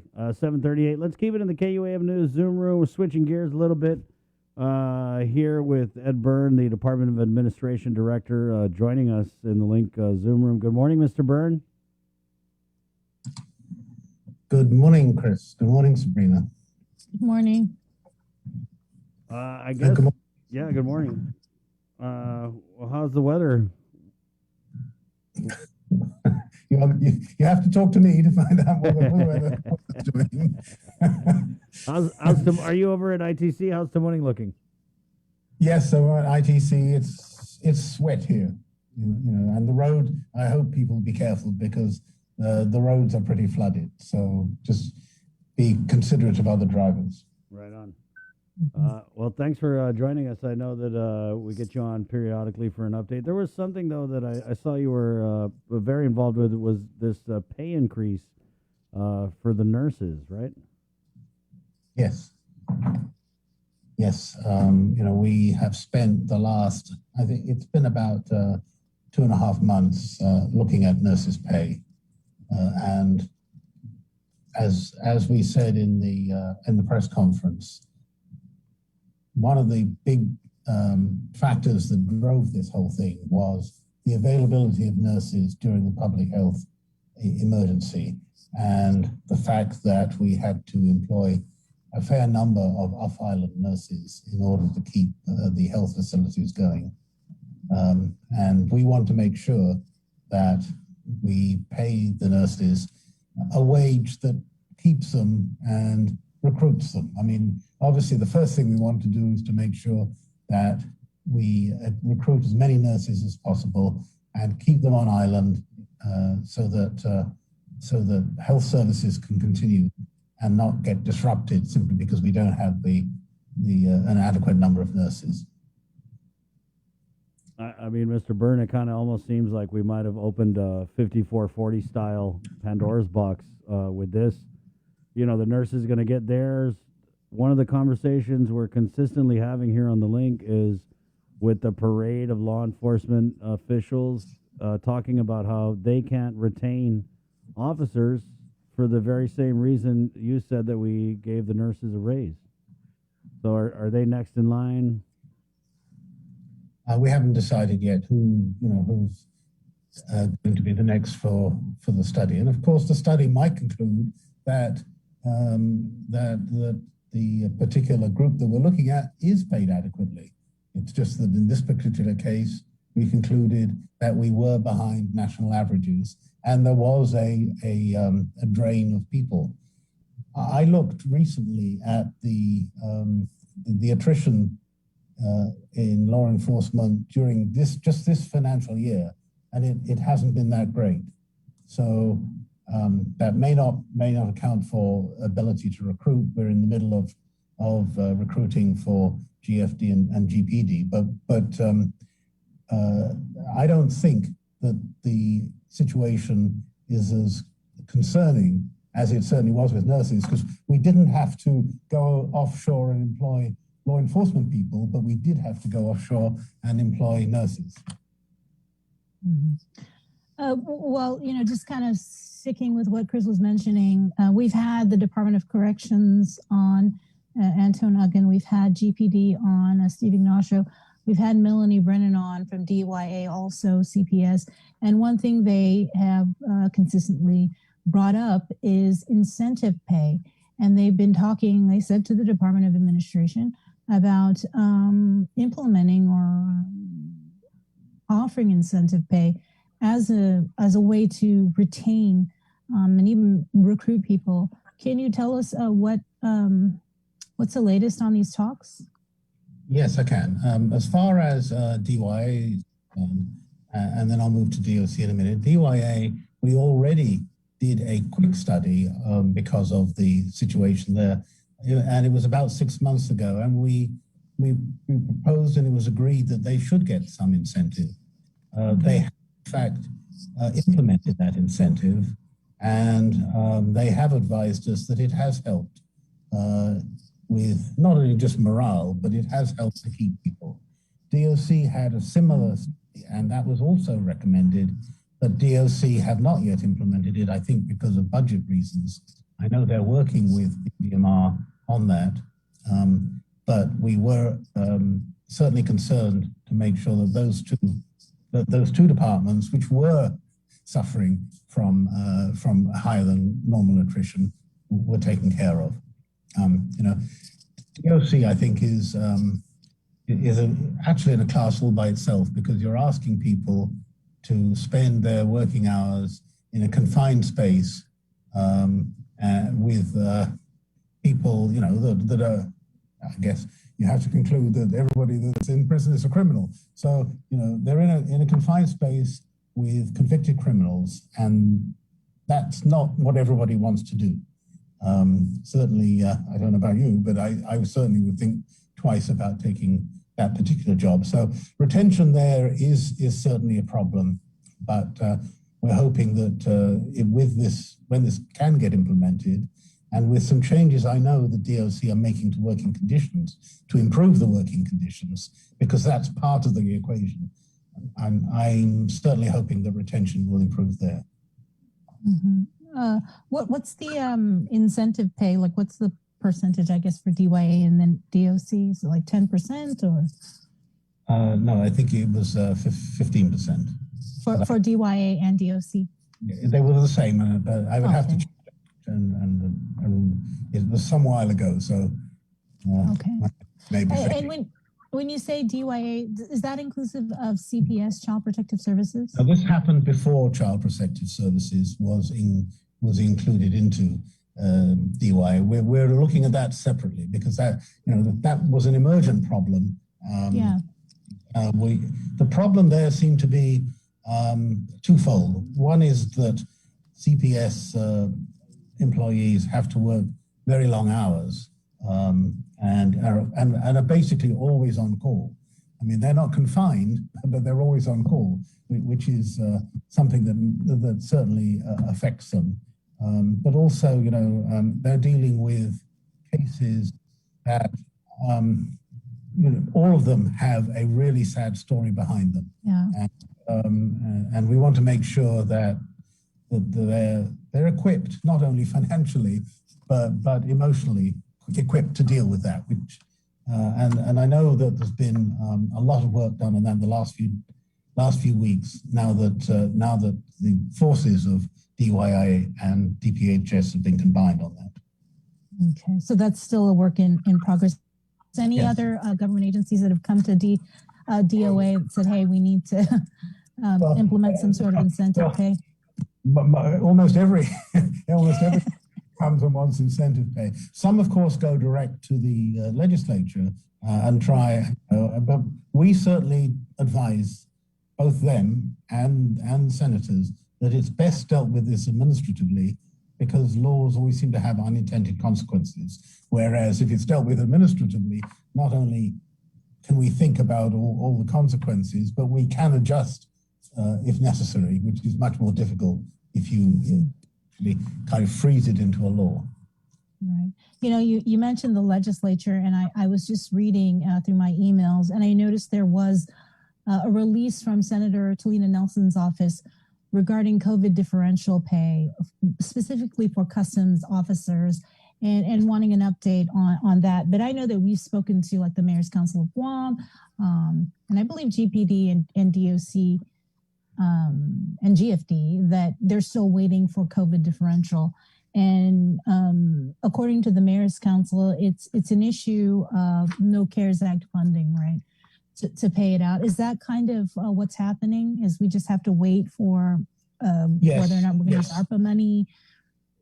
That's exactly it for most agencies, right? As far as, customs, Senator Nelson wrote to me, we don't have the timesheets here to pay the hazard pay, and they're held up. And I believe the issue is that and I have to say, of course, if these agencies had presented these in a more timely basis, at that time there might have been the funds available, but they didn't. So now we're having to wait for a determination for where in the other money we can actually fit in and pay out these amounts. Mm-hmm. So any idea though when or which agencies actually still are waiting for COVID differential? Is it almost all of them? No, not all of them. Certainly, I know public health, obviously customs. I believe there's a little bit of fire, but not that much. And I think actually public health is the one that has the most number of people who need to, they're further behind than anybody else. Customs will finish December 5th. So, but public health is still, you've got a fair amount of people in each of their divisions who were paid round about the same time, somewhere in December or January. But as I say, we have the timesheets, and obviously we can't pay people until we get the timesheets. So those departments need to work on the funding. And some of them can find alternative funding. Like public health has access to other federal funding. So we're working with them and with BVMR to try and make sure that we can pay as many people the backlog of hazard pay as possible. Mm-hmm. And we say backlog, we're looking at probably since CARES Act money was expended, which is what, December? Yes, so yes, that's generally the case, yeah. Yes. Yeah. Do you have an update on ERA? Yes.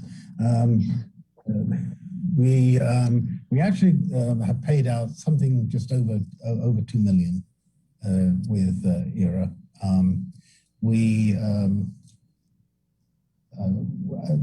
Last week there was some discussion about what delays or what was causing the delay to the swift payout of some of these amounts, and generally it's just lack of documentation. Unfortunately, the federal rule says you've got to have A, B, C, D, E before you can pay it out, and many of the claimants don't have everything. So we work with them to collect all these documents and get the supporting document from their landlord. It's a lot of work, and we too lost some people there. We have a retention problem here sometimes, but we are recruiting to get back up to strength, and these claims are being pushed through as much as we can. You guys still accepting applications for ERA, or is it closed? I think the ERA 2, the second one, I think closes round about now. So everybody get their claims in. Ed, let me just ask. So was it like 23 million that was set aside for the ERA? We got 33 million. 33 million, and you've given out 1 million, right? Yeah.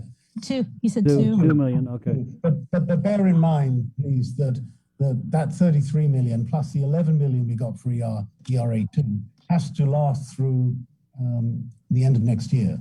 So because it can be prospectively paid as well as retrospectively paid. And I'm certainly thinking that when unemployment runs out in September, the number of claims for ERA will certainly increase. We're not probably going to get an extension to unemployment. I don't know whether there's going to be another set of stimulus payments, but we can't count on it. So as we go through the year, I really believe that a whole lot of people will lean more on ERA rather than on the other funding that they've been able to get so far. So would you say as of now, is it just something with the process, or is it that the need is not there for our people?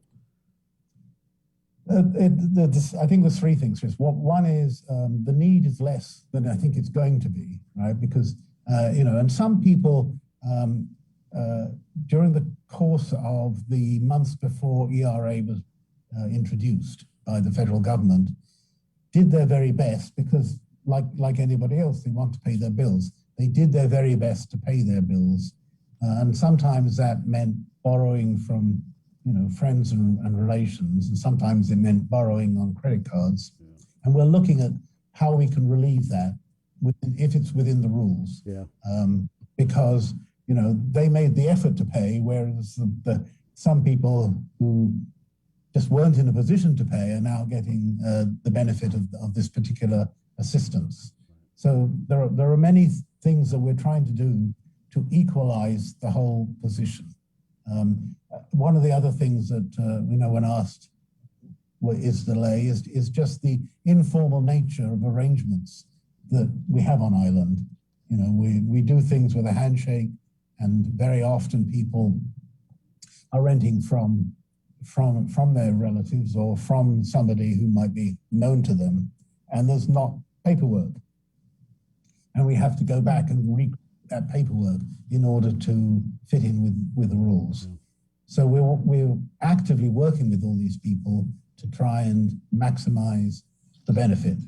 And that's kind of a satisfying thing to do, but it takes time. Right. So Ed, does if I'm a renter and I'm applying for the ERA, and my landlord, who's whatever a family friend, doesn't have like a business license, how does my app go ahead? Issue, yes, you're right. The business license issue is an issue. Not everybody who is a landlord has a business license, and a number of the claimants, because in the end it's the landlord who benefits from this funding, have chosen to go ahead and get business licenses, and we're looking at how we treat those that don't, because that there are a fair number of people that have this informal arrangement. And why would you get a business license if you have an informal arrangement? So we're trying to work our way through that too. I had another question, but this is on a different topic. Can you give us an update on the procurement of a financial management system? Yes, I can. And I'm sitting on, thank you. I'm sitting on the edge of, don't get mad about it. I'm sitting on the edge of my seat, trying to push this through. As you saw, we had the audit and the single audit released in the last few days, and many of the problems that we're noted in there and we're dealing with comes from having a system that's just not up to date. So we've been working. We got approval from the Attorney General to proceed on Friday. So we're pushing forward with an RFP to get this system in as quickly as we can. In my mind, it's an emergency. To those that don't use it, maybe it doesn't sound like it, but I can tell you that to everybody here and in other parts of the government, with all the additional funds, all the additional requirements that have come in from all this additional funding, all of which have different regulations. I mean, although you probably look at the ARP funds, the main amount that got given to us by the U.S. Treasury, there's lots of funding that comes into other agencies under the ARP funding process that also has to be dealt with in exactly the same way. So with all this pressure on the system, we certainly want to get this system in and up and running as quickly as possible. And it will help, with transparency. It's very difficult now to be transparent. It's not transparent to the users. So it's certainly pretty difficult to make it transparent to the public. So I'm certainly confident that we can make some of these reports quicker, more useful with a new system. Mm-hmm. So now that the AG said, okay, it's good, what kind of time frame are we looking at? Well, we have to issue the RFP. We're issuing it this week. Right. We're going to give bidders about, I think it's like 2.5 weeks to respond. It's not like bidders weren't aware of this, because like I say, you've been asking about it. So I'm sure all the bidders were listening to you to find out what was going on. So I'm confident of getting these responses pretty quickly. And we want to get through the process as quickly as we can, because I don't want to clash with the year end. the whole purpose of this was not to clash with the year end. And some of the delays have kind of made that a little bit dangerous, but we're going to work and try and make sure that doesn't happen. All right. Well, thanks, Mr. Byrne, for all the updates. Thank you.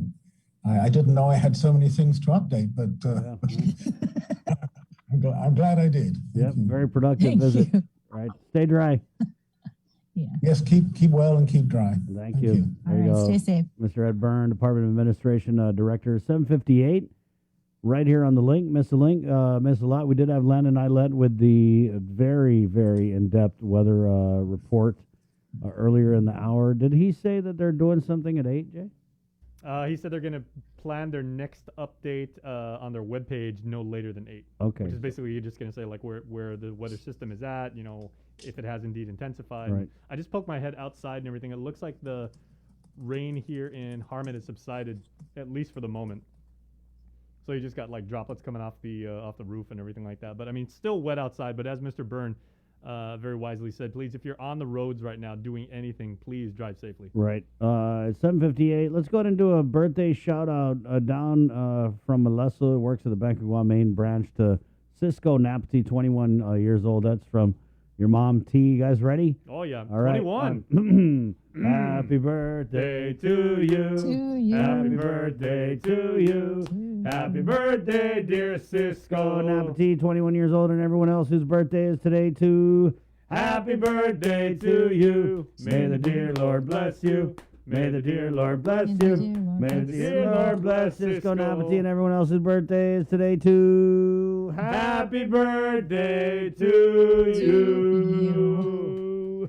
Yeah. All right. Happy birthday. It's 7:58. Take a break, and we're coming back on KUAM TV with the link. Good morning. Breeze 93.9 FM. Our World War II survivors have endured more sacrifice, suffering, fear, hope, and perseverance than we can ever imagine. Their stories have been passed down from generation to generation and have become a central part of the legacies and histories of our families. As we commemorate our 77th annual liberation, we invite you to share these stories and special memories as we present My Liberation Hero. During the month of July, KUAM will feature these tributes on KUAM News as well as on our digital platforms.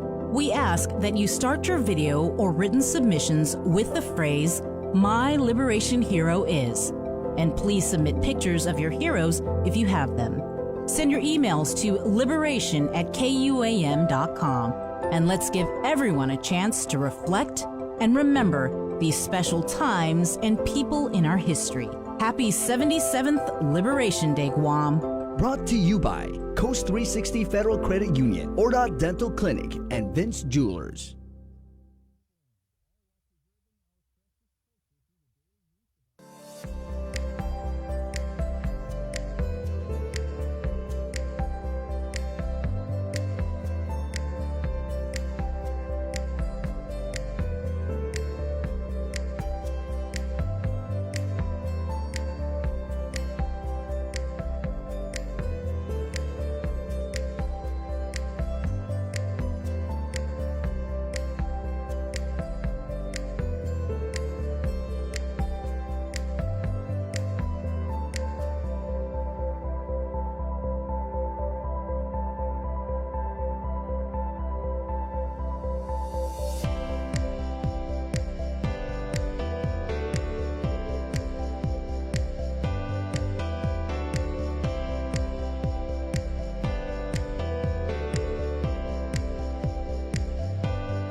Good morning, Guam, and good morning, KUAM TV. My name is Chris. I'm Sabrina. All right.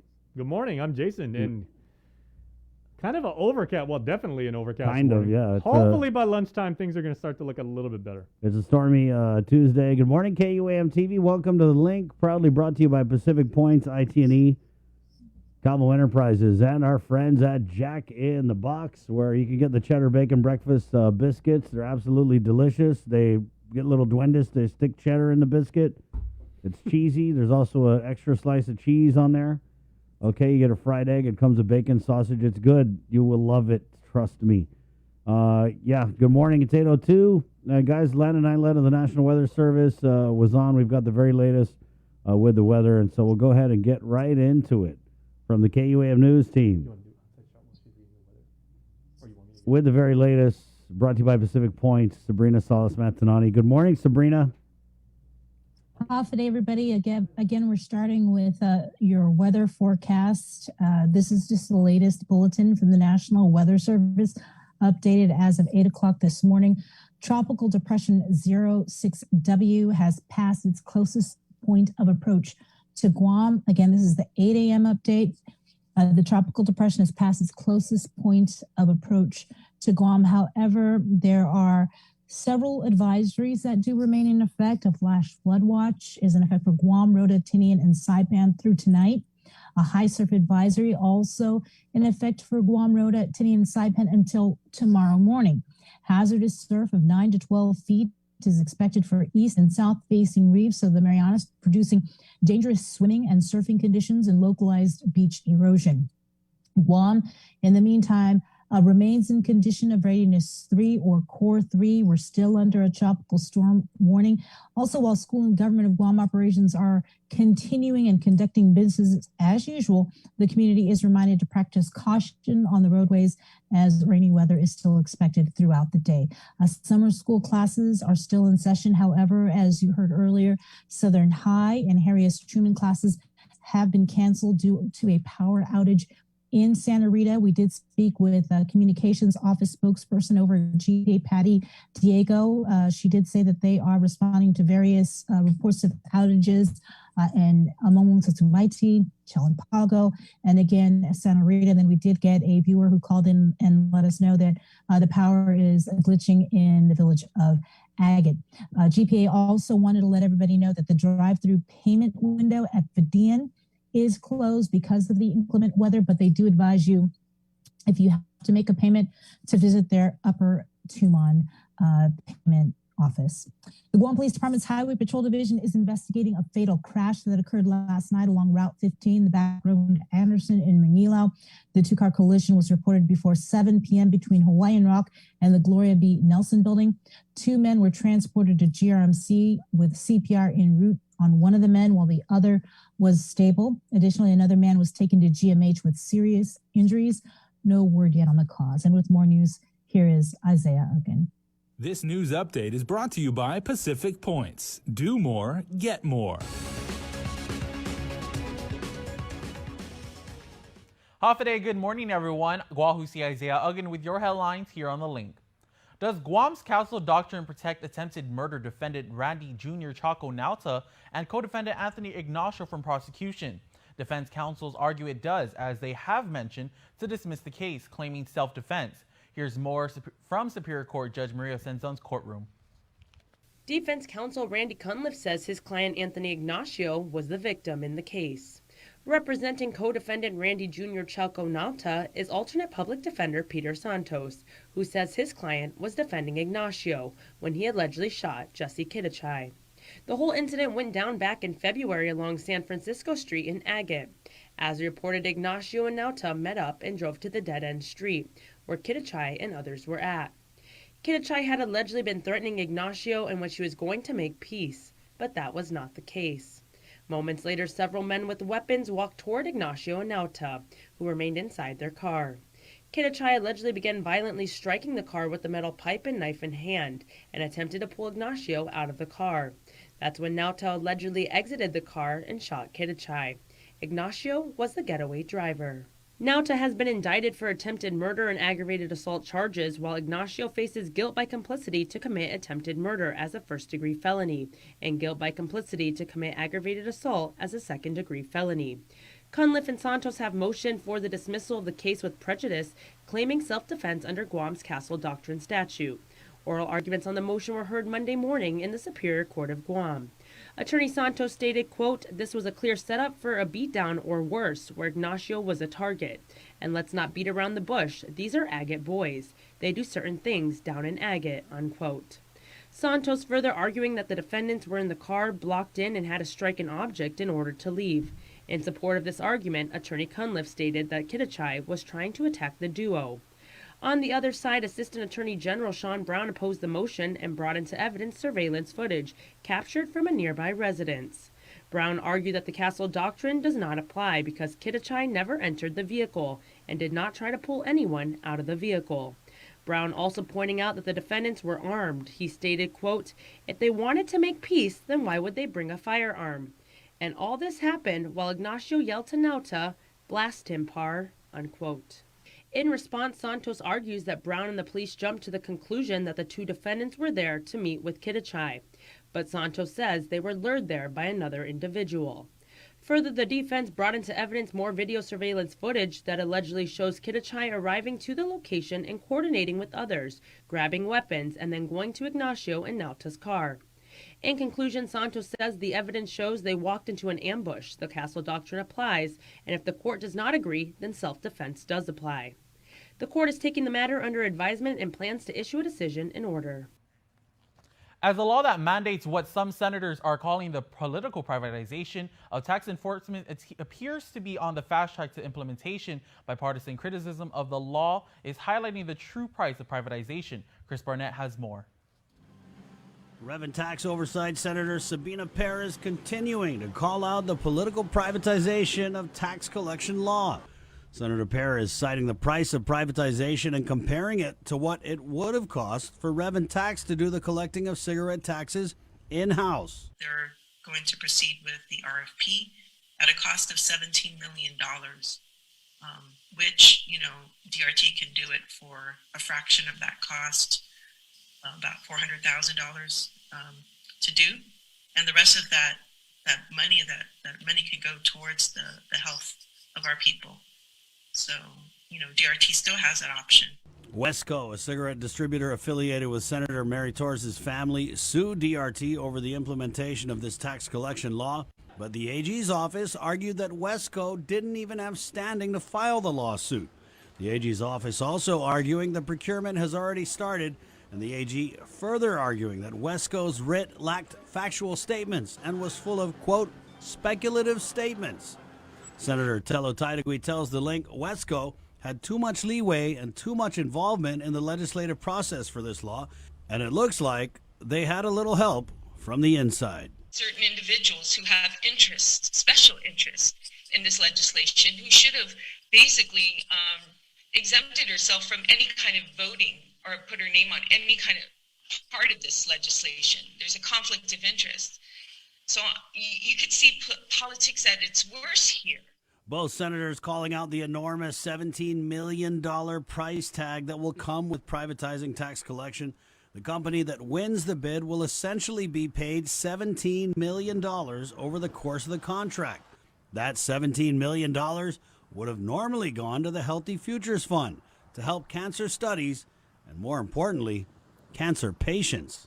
I can imagine that would help a lot of people with cancer. The detriment of our own people, and especially those who are most vulnerable, those who are dealing with cancer. Former DRT Deputy Director Michelle Santos opposed the law and testimony to legislatures, but she was replaced by political hire Frank Leon Guerrero. The privatization and tax collection was introduced by Vice Speaker Tina Muñoz Barnes and co-sponsored by Public Safety Chair Senator Pito Terlahi. It was passed in the waning days of the 35th Guam Legislature in December of 2020. For Guam's News Network, Chris Barnett reports.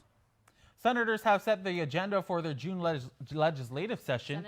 Among the bills to be discussed is one by Senator Joe San Augustine and Vice Speaker Tina Muñoz Barnes that would fund the construction of not just a new hospital, but what they're calling the 21st Century Healthcare Center of Excellence. Also up for discussion will be a bill by Senator Amanda Shelton that would require medical examinations of those charged with criminal sexual abuse or conduct if requested by their victims. Senators also scheduled to discuss Speaker Therese Terlahi's bill related to the preservation and disposition of court records.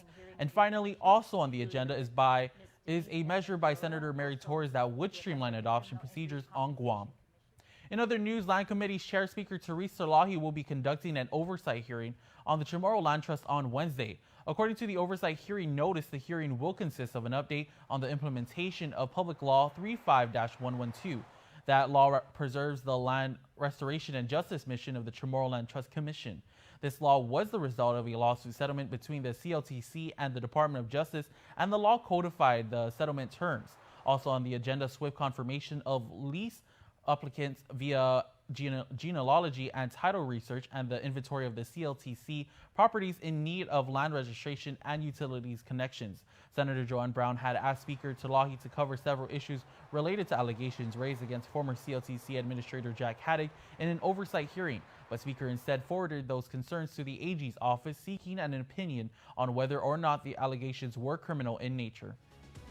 That's it for now. We'll see you all at 6 tonight on Primetime. This news update is brought to you by Pacific Points. Do more, get more.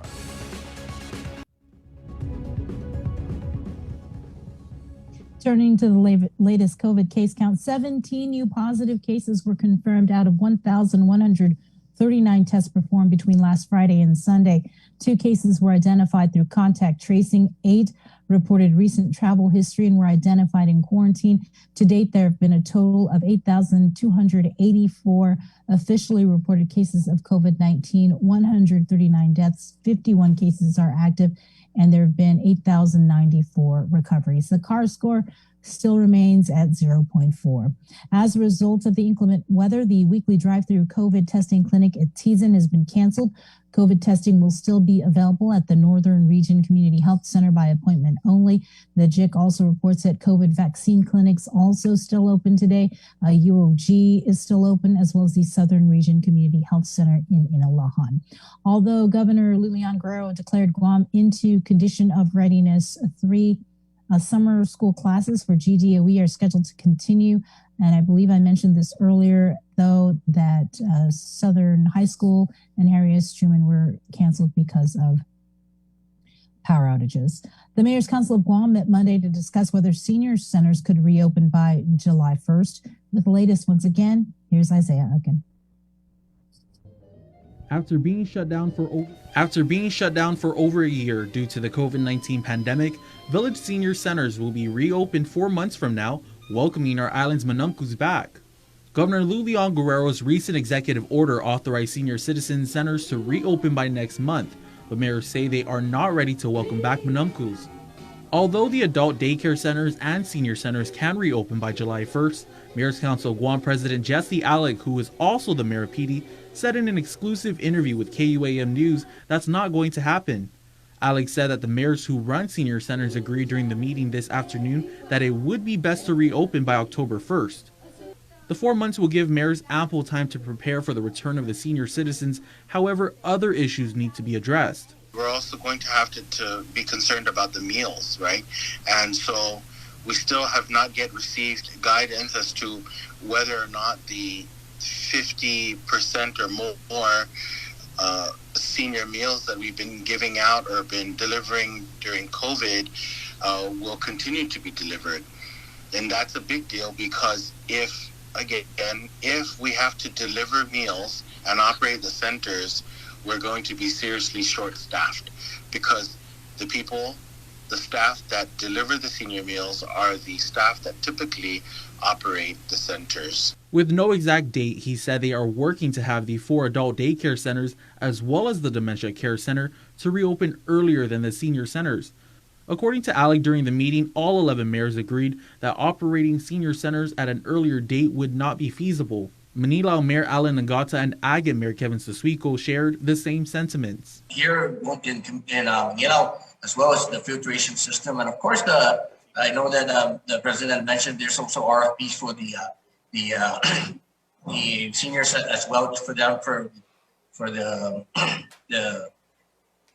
centers when they're putting out all the RFP for the sanitation for the center and stuff. And as well, at the end of the day, we're very concerned about the safety of our seniors. I'm hopeful, as the president says, that, we get all of our RFPs together and we get all of the supplies down to the centers. In addition, Dededo Mayor Melissa Zavarez said that the Dededo and Ostumbo Senior Citizen Centers are not ready to open as well. With over 100 participants daily, Zavarez said it will be difficult to practice social distancing. Despite the challenges, Mayor Alex said that they are working to reopen the centers. Reporting for Guam's News Network, Guahusi Isaiah Ugin. Members from the OSHA compliance office in Hawaii are on island conducting program visits with restaurants. According to the Guam Chamber of Commerce, OSHA is randomly visiting restaurants to ensure standard operating procedures are in place specifically related to COVID-19 CDC regulations as it pertains to employee safety.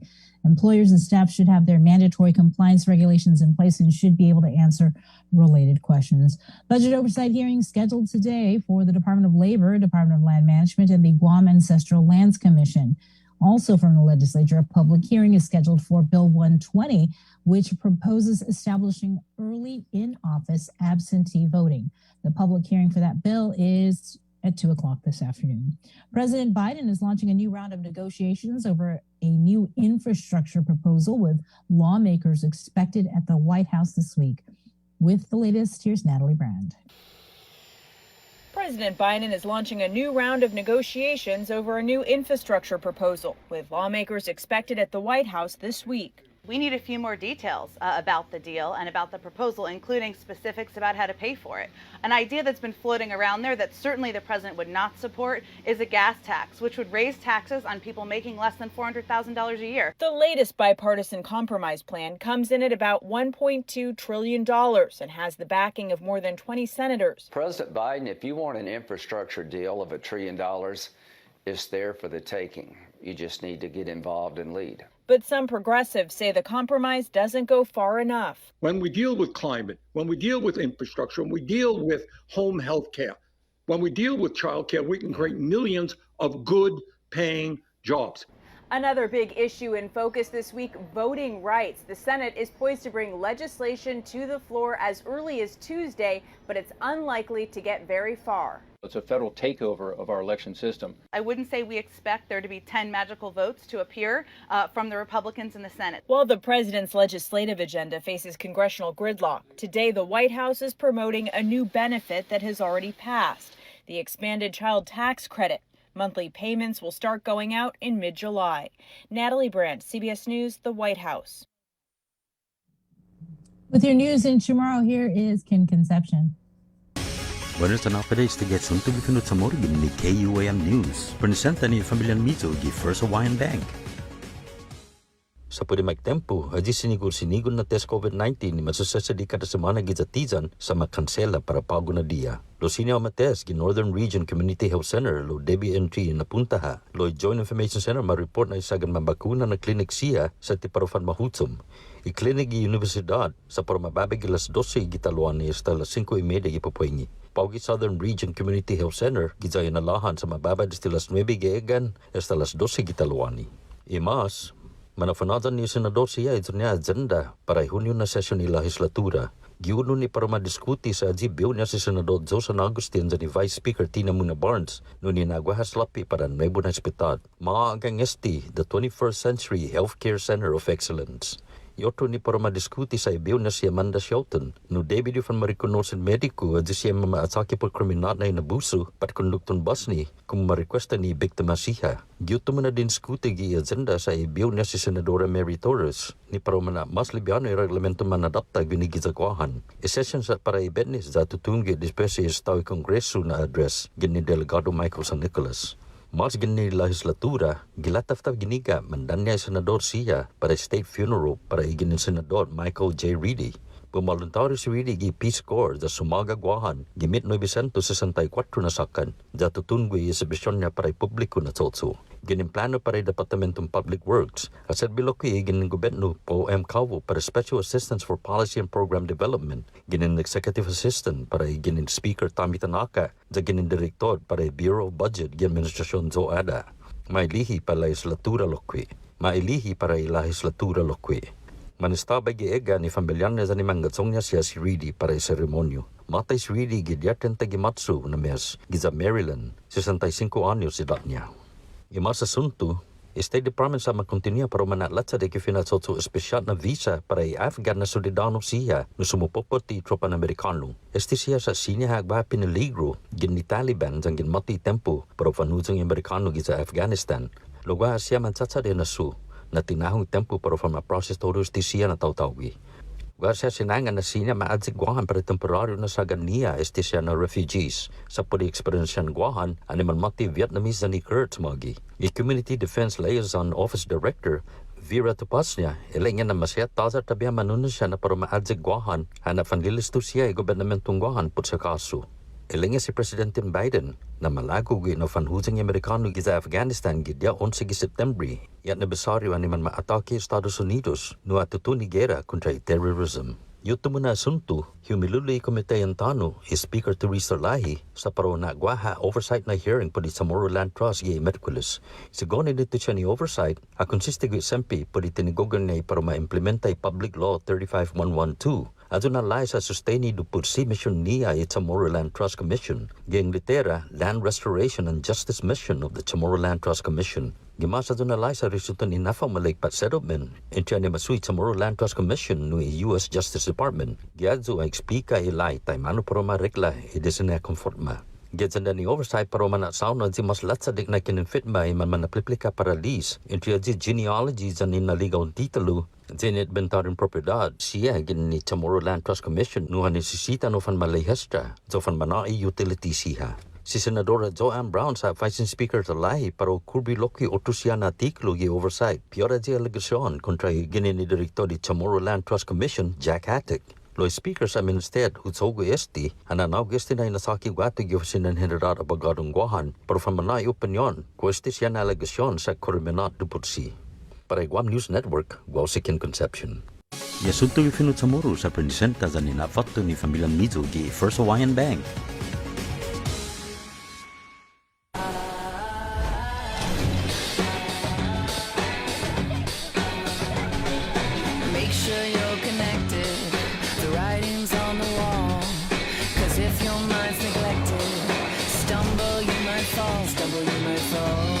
Connection is a human necessity, one we need today more than ever. And with the new First Hawaiian Bank mobile app, you can stay just as connected to your finances. And it all starts with yes.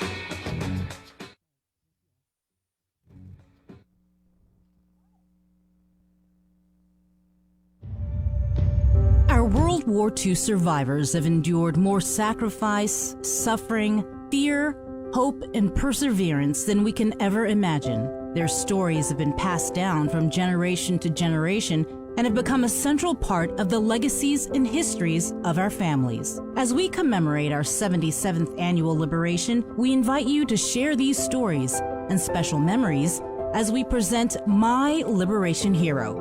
During the month of July, KUAM will feature these tributes on KUAM News as well as on our digital platforms.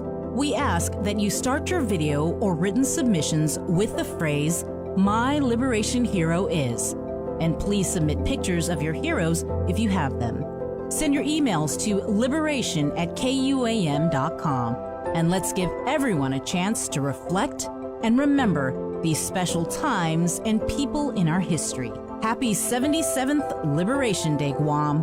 Brought to you by Coast 360 Federal Credit Union, Ordot Dental Clinic, and Vince Jewelers.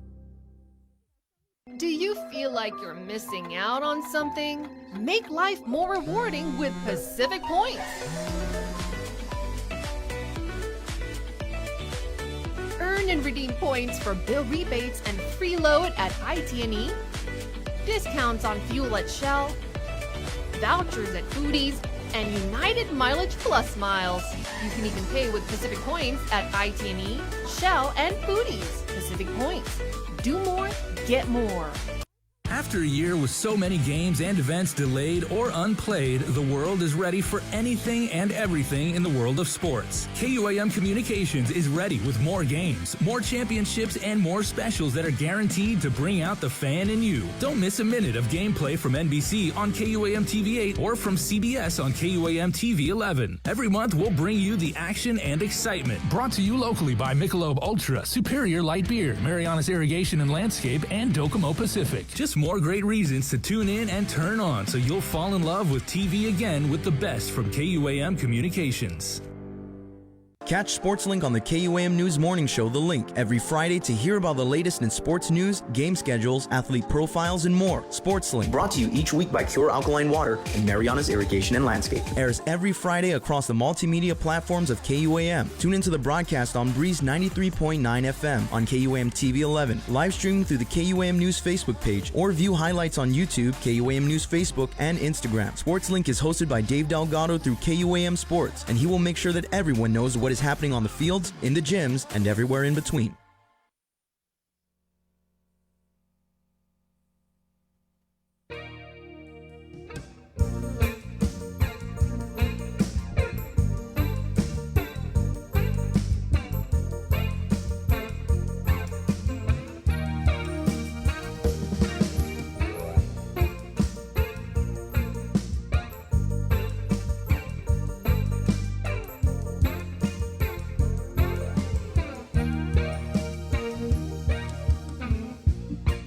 Never meant to cause you any sorrow. Never meant to cause you any pain. Only wanted to one time see you laughing. I only wanted to see you laughing in that purple rain, purple rain, purple rain. Purple rain, purple rain. All right, good stuff. Purple rain. Mike Lavagna Jr. and Five on it with their rendition of Prince's Purple Rain. Sabrina Salas-Mantanani, live from Las Vegas. Good morning, Bree. I know you wanted to put a couple finishing touches on the news. Go ahead. Yeah, we did get the latest JIC report, and it's kind of what we've already been telling you, that Tropical Depression 06W has already made its closest point of approach to Guam. It is moving away. However, we are still expected to experience heavy showers with gusty winds this morning. Also, an update on vaccination clinics, testing, COVID testing clinics. They are all canceled. So don't even try going, and that was done out of an abundance of caution due to the inclement weather. As for summer school, they're still in session, except for Harry S. Truman and Southern High School. They're not necessarily canceled because of the storm, but because of power outages in the area. And again, to recap, GPA has reported that they are responding to various reports of outages in MTM, Chalapago, and again, Santa Rita. And then we did have that listener who called us in to let us know that they are experiencing glitches in the village of Santa Rita. If you have information to report to GPA about an outage or any kind of electrical problems you're experiencing, the number to call is 475-1472, 3 or 4, 475-1472, 3 or 4. As for roadways, GPD provided a preliminary report to the center that all major routes are passable at this time. So you shouldn't have a problem getting to work or getting to wherever you need to go. Again, all the COVID vaccination clinics and testing have been canceled because of the weather, but Tropical Depression 06W has already made its closest point of approach to Guam. But please, everybody, just stay safe. All right, thank you, Sabrina Salas-Mantanani. 8:31. You know, yesterday we talked about something that kind of blipped on our radar, and it was a story that Isaiah Uggan had done with AmeriCorps' Vet Corps program, and he had interviewed Andrea Cruz Matniao, who we talked about yesterday, and with her case. She had a case where she was sentenced to 14 months in jail for a fake diploma scam. And, you know, we weren't sure exactly who she was working for because we know that the Serve Guam Commission is under Adelup. In fact, if you go to serveguamcommission.com, their website, and you scroll all the way to the bottom, They have the governor's seal on that page, but when I reached out to Crystal Paco San Augustine, there was this. It was almost like a grenade. You know, everyone was like, wanted to get away from this situation. Yeah, if you could show that video. Everyone was like, "Oh, she's not a Guam employee," and then ended up calling and talking to Miss Doris, who kind of oversees the Serve Guam Commission, and she said, "Oh no, she's not a government employee." Of course, I had gone off on a rant about this yesterday because of the criminal history of Mrs. Cruz and the official misconduct conviction. Obviously, we were concerned that she was working for the government of Guam. Come to find out, that's not necessarily the case. I guess she's an employee of our next guest, and she's funded through a federal grant, which I kind of thought was interesting. And Marlene Arrivo, who is the executive director of this Western Pacific Veterans Group, we wanted to just kind of address this off the bat, and then we'll jump into all your programs. But I haven't done the research, and actually spoke with Andrea yesterday, and kind of her comments to me were that she has paid her debt to society, and that this is, one way that she can continue to give back. But I just kind of wanted to discuss just real quick, Mar, if we could, when you have someone who was pled guilty of abusing the public trust as a public school teacher, this fake diploma scam. We had talked about it at length yesterday. Is there still trust left here for her to be kind of leading this veterans program for you guys, Marlene? Good morning. Oh, well, first of all, Chris, thank you for bringing me on and to help shed some light into this topic. Yes, so in a way, prior to Andrea coming into our program, we knew of her history. Okay, so let me give you a little bit of background about the Veterans Project. Okay, so the ultimate goal is reintegration with the community. And so here we have a population that some, based on their PTSD, they have a hard time reasserting back into the community. So when we, as a matter of fact, this AmeriCorps Vet Corps program, it is the first in Guam in 3 years. And when it was actually a divine coincidence when, we were asked, hey, can this help your cause, to advance the veterans initiatives that you were doing? I said, yeah, absolutely. And then when Andrea came to us and we knew of her background, we're like, wait a minute now. There is also a program by DOL. It's called Second Chance.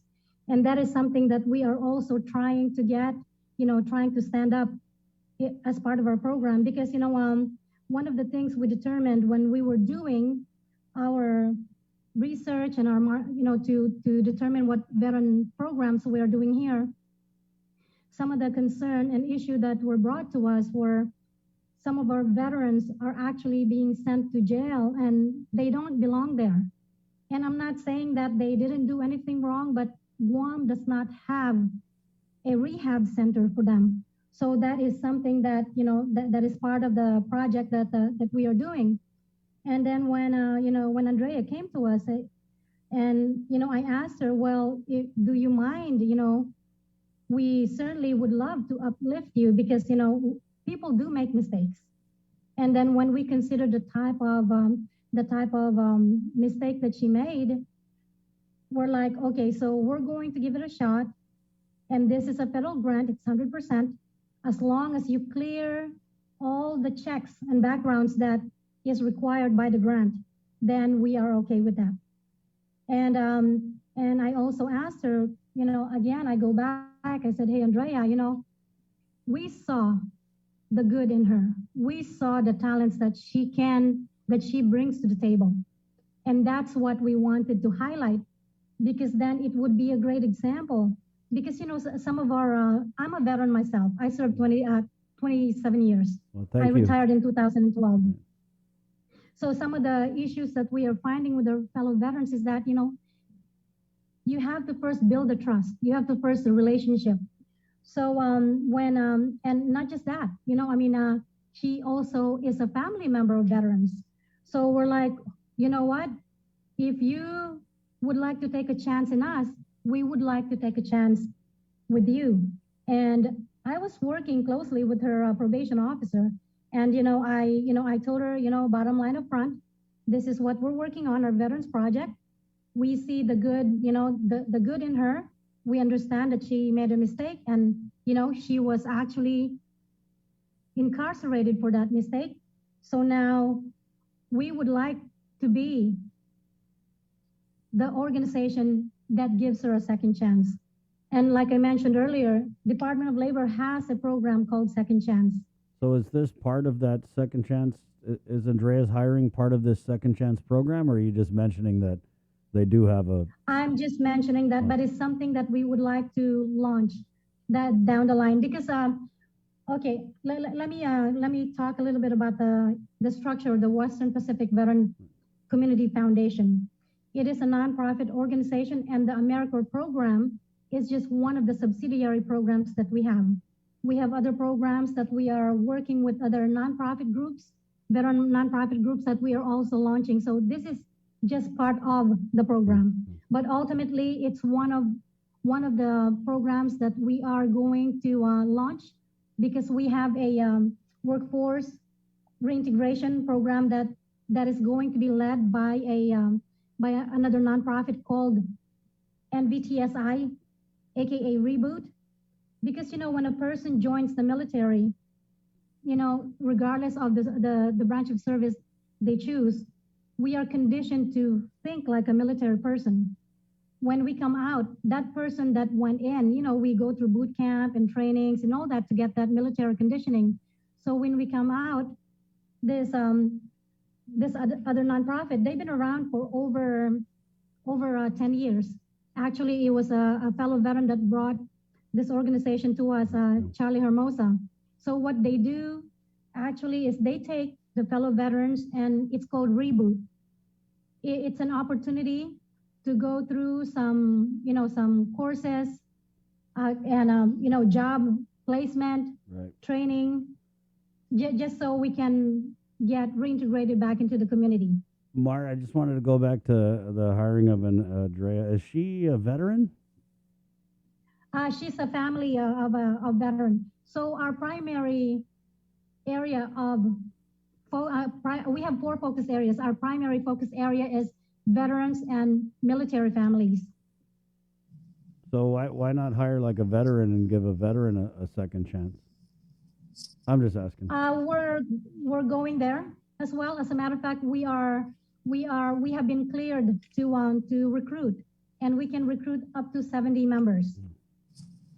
So just to summarize, you're basically saying that obviously with this is being funded by a federal grant, that Andrea in her application process disclosed her criminal past in which she pled guilty to swindling parents of students and accepting cash for fake diplomas. Is she still on probation? So she's on probation. Well, you guys worked with her PO, and she was able to get in. And so you're basically saying we knew it, and this is a second chance. And because she has a relative who's a veteran, she's qualified. Our screening process is very tedious, and she passed all of them. And first and foremost, she has she doesn't touch cash in our program. She doesn't have anything to do with the cash. Okay. So there's a lot of layers because it's a federal program. There's a lot of layers, checks and balances that is available to the program. Right. Okay. But one of the requirements for the Second Chance program, do you have to be a veteran? For this one, you know what? The Second Chance, I think it's for everybody. But, ours is, our program is for veterans and military families. Again, I go back to the comment that I made earlier. The ultimate goal of our Veterans Initiative is ultimate community reintegration. We want to be back into the community. So, working alongside the community is actually a great opportunity, for us and for the community as well. But you do understand some people may, be critical of this hiring. Yes. So I was apprised about that yesterday. Yeah. And then, you know what? I go back to this. So when someone makes a mistake, is that the end? Is that the end? For Well, them? yeah, it's not the end, but I mean, usually, if they're still in probation, then they're probably still paying for that mistake. And I'm just saying, there's a lot of people out there who probably are. Did you get any applications? Anyone who wasn't like convicted of official misconduct and swindling people out of fake diplomas or on probation, or was she the only applicant? We did as well, and we went through the stuff. We went through the qualification, and again, and this is this is, like I said, this is our first year.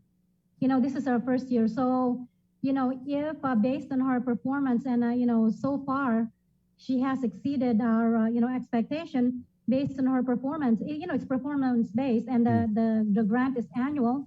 So we have an opportunity if she does not perform to our standards. And again, with these concerns, obviously it would be a factor that we have to consider. Yeah. We have, then we can say, okay, we've launched, we've done this one, and we listen to the concerns of the community. We need to consider that, and perhaps we, bring in another person. So those opportunities are open to us. In a situation like this, and when you see someone who's still in probation, who, just completed serving a sentence for a crime like this that really abused the public's trust and even, took advantage of vulnerable students who were just trying to better themselves through education. When you see a person like that get a job, right, you think automatically like, oh, they must be connected to someone. And so we know that Andrea is related to the director of the Serve Guam Commission, Miss Doris. So at any time, did Miss Doris ask you for a favor to hire Andrea, or was that disclosed, or was that anything to do with it? Oh, absolutely not. Absolutely not.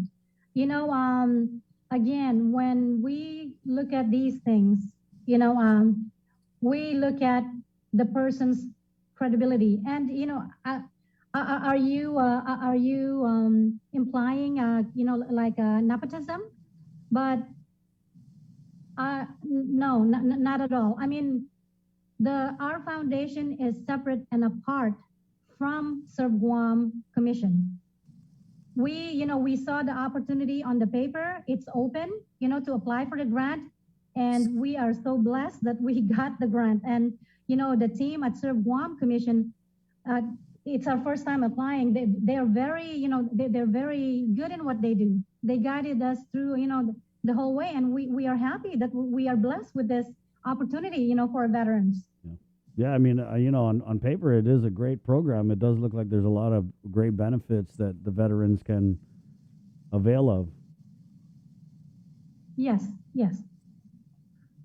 It's not just on paper, Chris. It's going to be, as a matter of fact, before we even launch this program, we've already connected some of our fellow at-risk and homeless and homeless veterans to some of the housing programs that we have available. So we've been quiet. We figured we don't need to make we don't need to let everybody know, we're doing a great job or what. Let our work speak for us. We've been connecting people with the other nonprofits that we have, because when we took this on, I've been at this Veterans Initiative since I retired. I retired in 2012, so I wanted to give back because the National Guard, the military has been good to me and my family. My oldest child is active duty right now in my second serve for 5.5 years. So, I have a lot of respect for our military. So I wanted to give back. So I recruited 3 other fellow veterans, and we started a group, and that's all we did. We just wanted to see what we can do, as veterans, helping veterans, just coming together. That's all we wanted to do. And and it's still the same. It's still the same, because our attitude at the end of the day, it's our island, it's our people, it's our community. We live here. This is our home. That's good to hear how passionate you are about getting those services out to those veterans. Yes, sir. Yeah. How do they get a hold of you guys? What's your number? Because there's a bunch of stuff I saw where there were grants for education that could also be passed on to the kids of veterans, right? That's pretty big. Yes, yes, yes. Absolutely. Please, any opportunity that you guys can give us a shout out, because right now we have to recruit 70 members, and the members can get a stipend of $528 a month, and then at the end of their service, when they complete their service, they get an education award of $3,000, 95 and 50 cents. And the members that we are able to bring on once they pass our credentialing and everything, from 17 years old and above. So let's say, for example, a parent, wants to be an AmeriCorps member, and they don't need the education award. They can actually transfer that education award to their kids or their grandkids. Is that so? You're looking for 70 positions, and is it strictly for veterans? Veterans and military families. Got it. Okay. And does it matter if they have a criminal conviction or anything? It depends on the type of offense that they committed. And again, they go through, just because they're applying, it doesn't mean they're already accepted. They have to go through the credentialing that our program, has to conduct. And then once they pass, then they're part of our program. Oh, wow. So what if they were convicted of like theft by deception or official misconduct? As a veteran, would they still be able to qualify for these benefit grants that you guys have? Don't quote me on this one yet. Again, we are not the ones conducting the background. We actually send them through the court system. So I think the major offenses that would deem them unqualified for a program would be if they had committed, murder, or if they are in the sexual related crime. Those two. Okay. What's you guys' phone number, Mar? Okay. You have my phone number right now, and Andrea's phone number as well. Yes. We're hopefully we'll get our office. I had a meeting to sign our lease, but I had to, we're going to be located at the GCIC building. Once we have that information, I promise I would like to give it to you. And like I said, we would appreciate any and every shout out that you can give to our program. Of course. We support the veterans 1,000%. So as of now, thank you. You're welcome. So if a veteran's listening to this and they want to get involved, can they call? Like, what do? I give out your cell number, or we just wait until you got an office? No, not at all. Actually, we've been, like I said, Andrea, Annabelle, they've been going to the outreach with our non-veteran counterpart. They're called HMI. So when they hear what they do is they just send them. So Andrea is the program director for our AmeriCorps Vet Corps. So she's got the lead on this one. And then she sends the application to the potential member, and then they go from there. The community does not have to wait for us to have an office. Not at all. Okay, right on. Well, Mar, thank you so much for your service. And it kind of sounds like you're still standing this program up, but I did do my research on what it offers through the grant that you guys received. And we definitely want to highlight what these veterans can get from your program. So when it gets a little more concrete and you have, forms or whatever that you want to share, just shoot me a WhatsApp and we'll get you back on. No problem. Yes. Okay. Thank you. Thank you, Marlene. Thanks. All right. Okay. Bye. Bye-bye.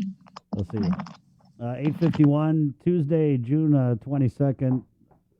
Good interview there with Marlene Revo. She's the executive director of the Western. Hold on, let me make sure I get this right. Revo. Boy, there's a lot of grants going around, guys. You got to get you one of these grants and start you up a nonprofit. She's the Western Pacific Veterans Community Foundation executive director, and she herself is a veteran. So that's pretty cool. We did have a comment here. Well, there's a bunch of comments from D. Wayne, who Rosemary Guatnia. Dear Lord, it seems like you might as well release all prisoners and allow them to be hired under this administration in top positions, thereby not allowing law-abiding citizens a first chance. I know, D. Wayne writes, and I know people who do this for free and get their earnings after helping a vet. Sarah Dimla Harrell comments in, the program is clearly for reintegration of people who had gone through challenges and mistakes in life. I don't think the criticism isn't so much about the application qualification process, since it's said to be tedious. What this is an example of stigma placed upon individuals who are trying to rebuild their life, those previously incarcerated, dependent on drugs, etc. I do hope that her intentions to turn her life around for the better are genuine, and I commend the program for giving her a second chance in life. And that's kind of the big debate with this second chance argument, right, Bree? It's like, first of all, it seems like the only people who get a second chance are the people who are connected or they have a in, right? Well, that's how I see it.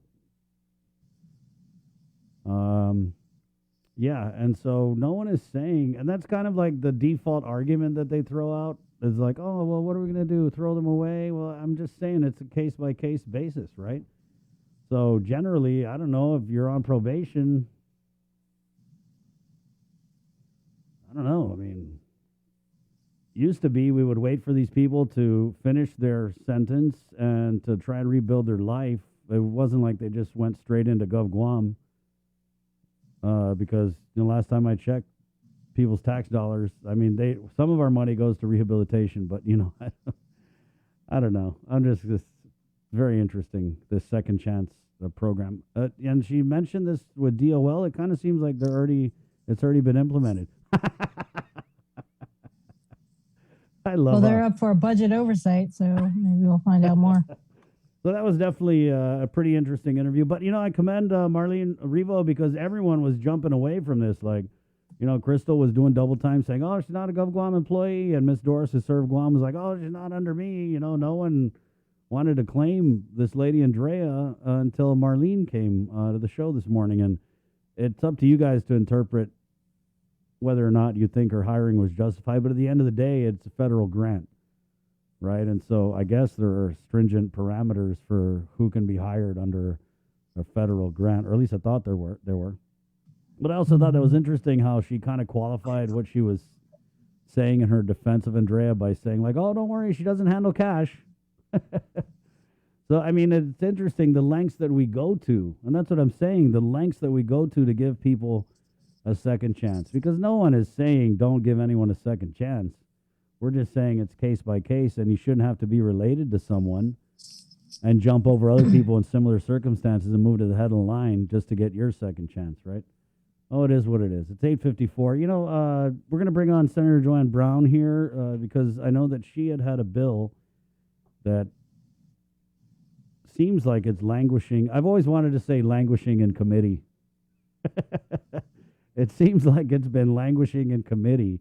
And this is the bill that would bar people from, people who are convicted of official misconduct from being employed in the government of Guam. And just to be fair, now Andrea Montreal Cruz, who pled guilty to those fake diploma scam charges, is technically, I guess, not a government employee because she was hired through a federal grant. So I'm not even sure if she would apply to this bill. But it's the same smell, if you ask me. So, Senator Brown, if we could just start there with, what's the update on your bill that would bar those convicted of official misconduct from working for the government of Guam? Hi, good you. Wow, what a morning out there. Well, the bill actually, a public hearing was held on our bill in February 24th. And from the last we heard from Senator Joe San Augustine's committee is there were 3 senators off on the bill. I believe Senator San Augustine himself appreciate his effort, his committee members and staff to move the bill forward. And Senator Tony Atta, I believe, and Senator voted to report out. So those are the 3 votes so far that we have that we're aware of. It's 2 votes short of being reported out of committee.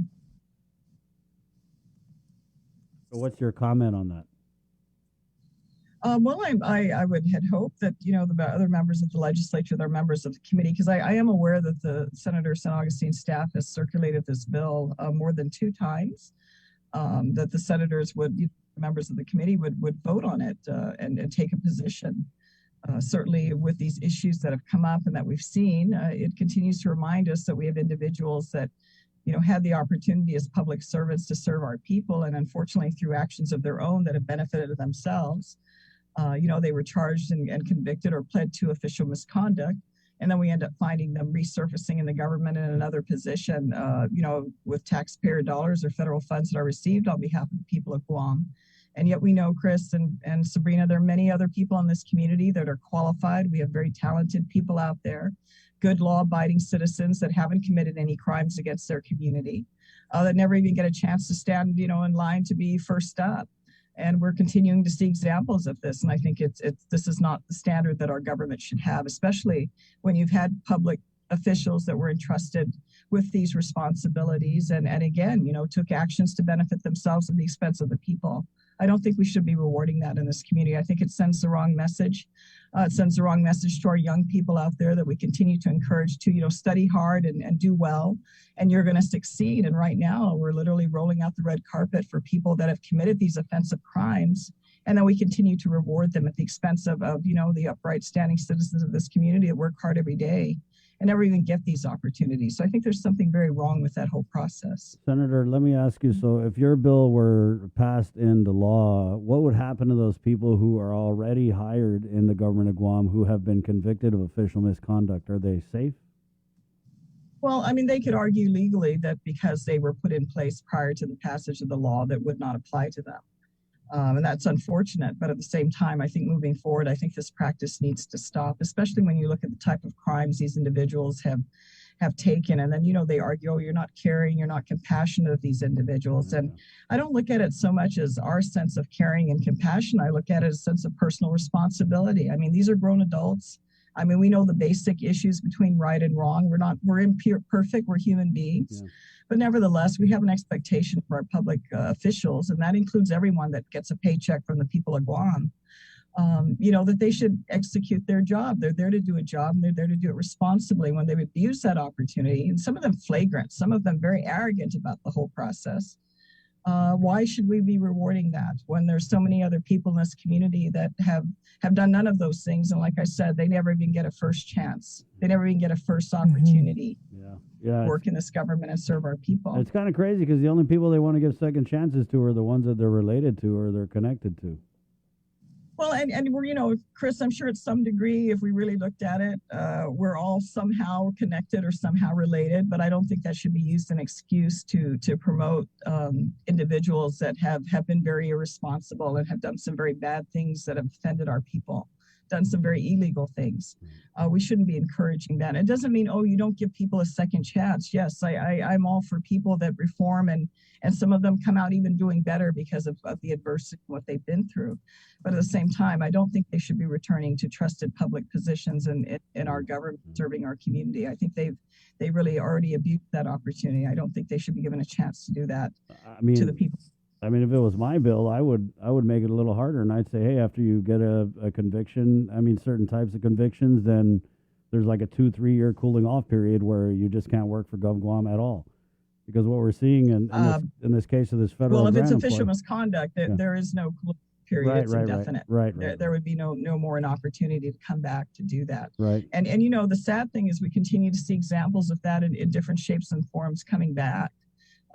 These cases are fairly recent. Some of them, we're not talking 10, 15, 20, 30 years ago. We're talking the last couple of years. And so what example does that? So I didn't realize it's so easy to get a job in Guam. I never applied for a classified position. Maybe I should have, and I could have, been a different reality for the last 30 plus years. I would have had to run for office and ask the people at Guam to re-employ me if they chose to. But this just isn't the standard we should be setting for government. Have you gone back to your colleagues? Because I feel like what it is and why this bill is languishing in committee is because it's kind of been labeled as the Frankie Rosalind bill. And, given Mr. Rosalind's relationship with Lieutenant Governor, maybe some of the INI senators down there, they don't want to touch this, right? with a 10-foot pride flagpole.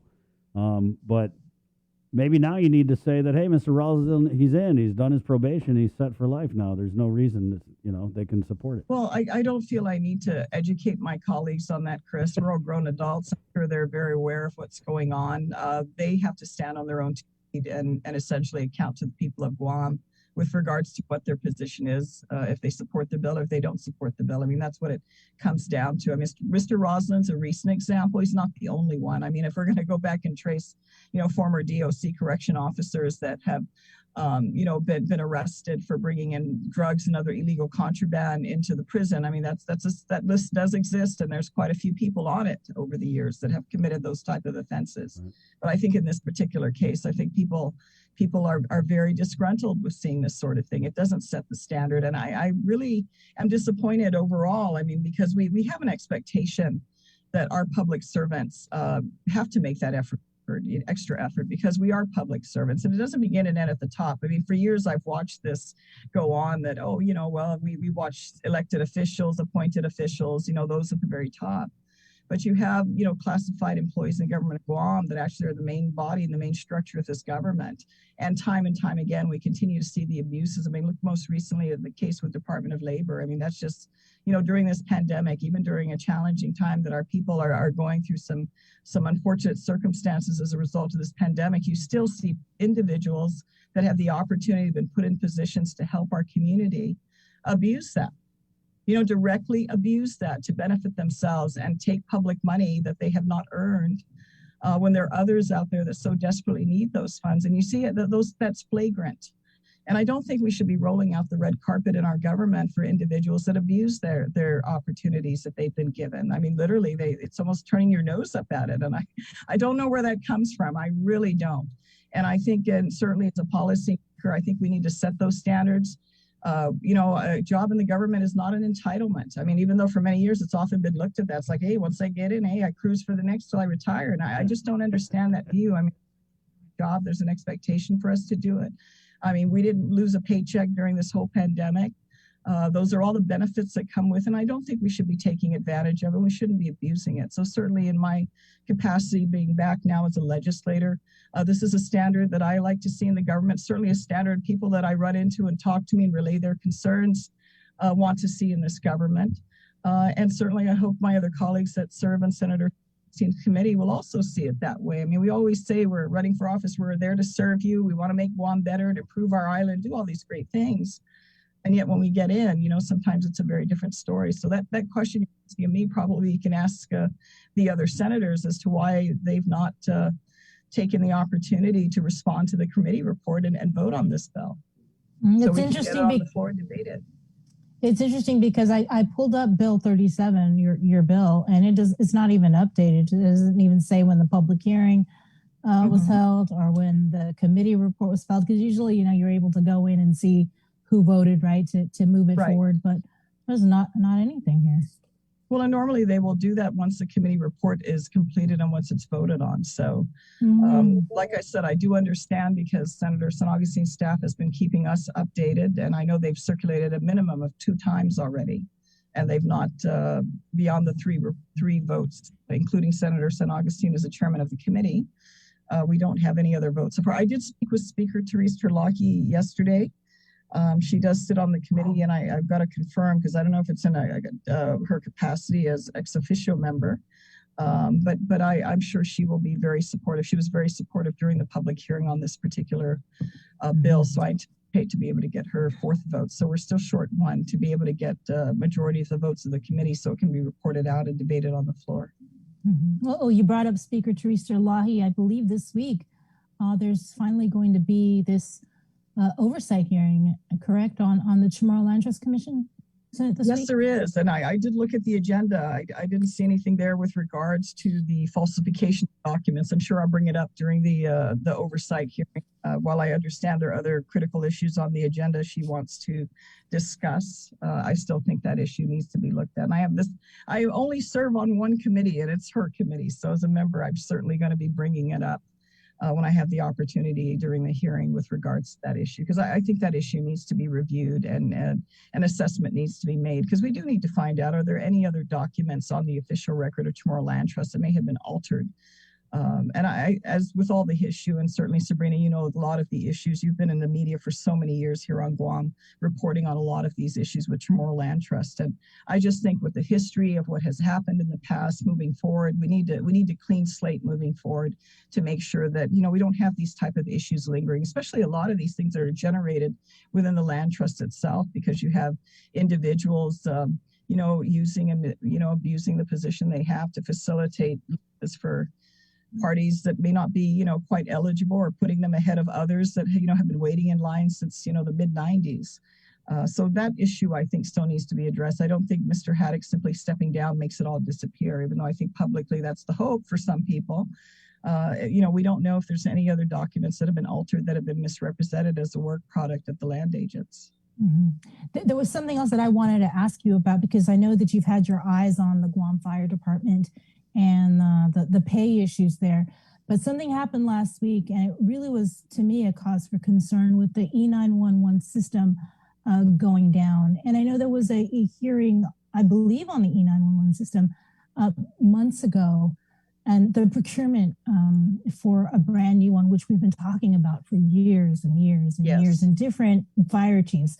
Now, do you have any idea, you know, or I even spoken with GFD or the Oversight chair, because we haven't been able to? Well, the last I had heard was with you, and we had that Oversight hearing, with their budget also, with the updates that they were working on the procurement process. I mean, it's not an issue of funds at this point, because remember, the funds that they were claiming the previous administration had taken out of GFD, it had been returned.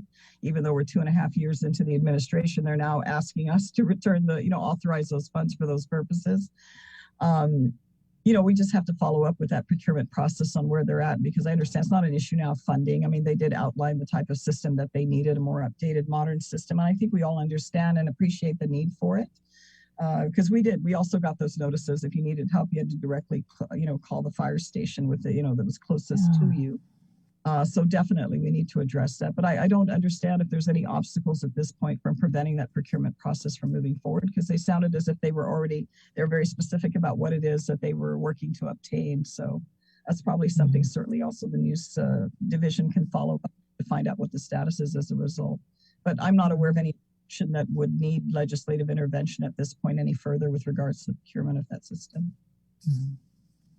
Right. Well, thank you, Senator Brown. Well, thank you. I appreciate it, especially on such a rainy day, for you guys to get all up and ready to go. Always appreciate listening to you guys on the radio. I'm wearing my galoshes. You take care. All right. Bye-bye. Thank you, Senator. Bye. Right on. Bye. 9:10. Man, I don't even know what it says about our government and our legislature if we can't even get senators to agree that people who are convicted of official misconduct, this is when you work for the people of Guam and you screw us over, whether it's, you know, you're a prison guard who's implicated in a drug smuggling scam, or you're a public school teacher who's involved in swindling people with fake diplomas, right? Official misconduct means that we can't trust you, that you were trusted and you ruined it. And that our senators can't agree on this because of their political connections. It's insane to me. I literally can't even, Sabrina. Because it just, to me, it seems so basic. I'm not a hard ass. Like, I want people to have a second chance. But Jesus Christ, if you abuse a position of trust in the government of Guam, then you shouldn't work for the government. Totally. And you shouldn't have, you know, lieutenant governors going to bat for you, or, you know, senators like stuffing bills because they feel like they're targeting people politically. It's actually insane. It's pretty insane to me. But hey, it is what it is. All right. There's always that to go back to. It's 9. It's 9. Yeah, that's the. You know, when Sabrina goes, "Aye," you know, that's saying more than I'm saying. We're going to take a quick break, and we're back with more of The Link next. Good morning. Do you feel like you're missing out on something? Make life more rewarding with Pacific Points.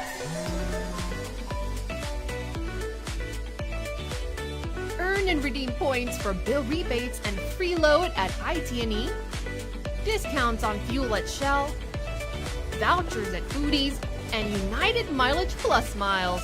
You can even pay with Pacific Points at IT&E, Shell, and Foodies. Pacific Points. Do more, get more. Uno Go, delivering meals from your favorite restaurants and more, including delivering sodas and adult beverages from the Bottle Shack. Visit uno-go.com or download the app today. Also follow them on Instagram and Facebook.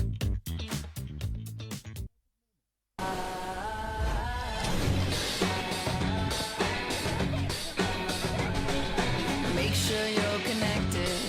The writing's on the wall. 'Cause if your mind's neglected, stumble you might fall, Connection is a human necessity, one we need today more than ever. And with the new First Hawaiian Bank mobile app, you can stay just as connected to your finances. And it all starts with yes. GU Self-Storage, conveniently located near the Harmon McDonald's. We offer affordable rates, online payments, and auto bill pay for your convenience. Plus gate access daily from 6 a.m. to 9 p.m. Call us today at 648-7867 for more information. The relationship between Guam and Manila, Philippines is undeniable as we share similar cultural traditions, history, and heritage, with generations of Filipinos calling Guam home. KUAM presents a monthly look at the capital city featuring in-depth and engaging interviews on everything from medical tourism to new business and government leaders. Veteran newscaster Nestor Lecanto delivers Beyond Our Borders. This special program is brought to you by the Bank of Guam and KFC. My whole family is fully vaccinated because we understand the importance of it. I've seen my daughter, her boyfriend, and friends endure COVID, and I've lost family members because of the virus. I chose to get vaccinated to protect those around me, and most importantly, because of my parents. I'm Jonah Gancharfris, KUAM Senior Producer, and I'm a proud member of the vaccination.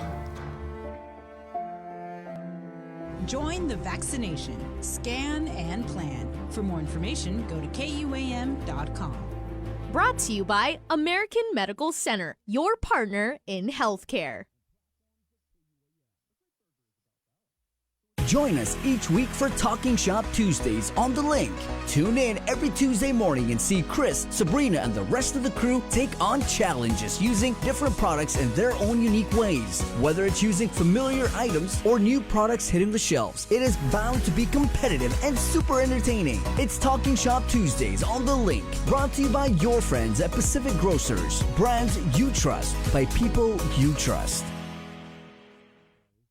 The Unalahan Public Health Center, a lady wanted to know if they are open. Ma'am, I'm so sorry. They are closed today. All right, it's 9:14. Welcome to The Link, brought to you by Pacific Points, IT&E, Calvo Enterprises, and Jack in the Box. Ladies and gentlemen, the one and only Jason Solis. Good morning, Jason. God, I feel like a professional wrestler sometimes when you do that. It's like, should I have my own theme music? Or what? Well, several friends of ours here in the program, members of the Link family, who are always happy when it rains, but maybe in moderation. They're happy when it's sunny, but not too often, and then when it rains for a little bit, are the good, fine, hardworking folks over the Department of Agriculture. We have Christopher Rosario, who I want to say probably has the coolest virtual background we've seen in at least the last year and a half. Chris, good morning, bro. He is the B-Man. Good morning. Good to have you here. And then, of course, Frank Alberto joins us here. He's been on the show many, many times. Frank, good morning. Good to see you as always. Morning. Thank you. And then our friend Ursula Herrera, who was telling us during the commercial break, she likes this because she spent many, many years in Seattle. So she was in the Pacific Northwest. And Urs, how does this rank the rain today to that weather in Seattle that you have to go outside and basically invest in Gore-Tex? Well, Chris and I we spent quality time in the Pacific Northwest. So we're missing the good coffee from Cafe Vita and strolling through the park. There you go. We can only take it for one day, not for 13 years. So well, Chris, give me a thumbs up or thumbs down on the rain here.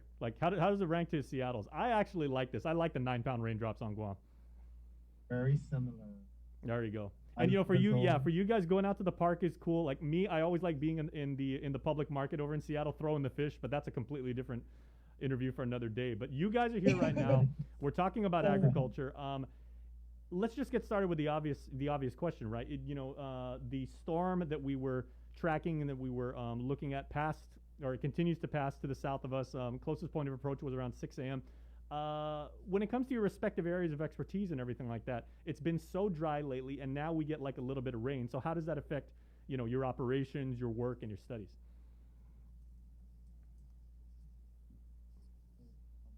With all this extra rain, have to take some out of the seedlings. Oil is waterlogged or whatnot, right? So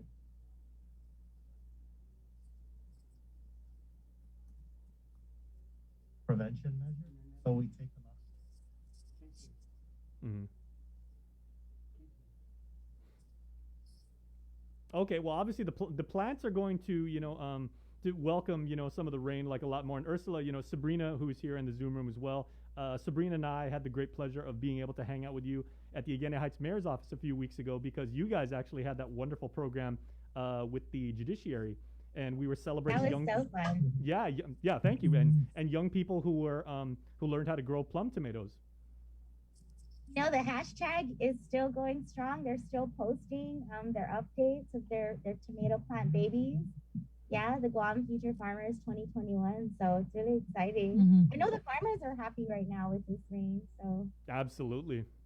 and charging the aquifers, so you can't go wrong with that. Yeah.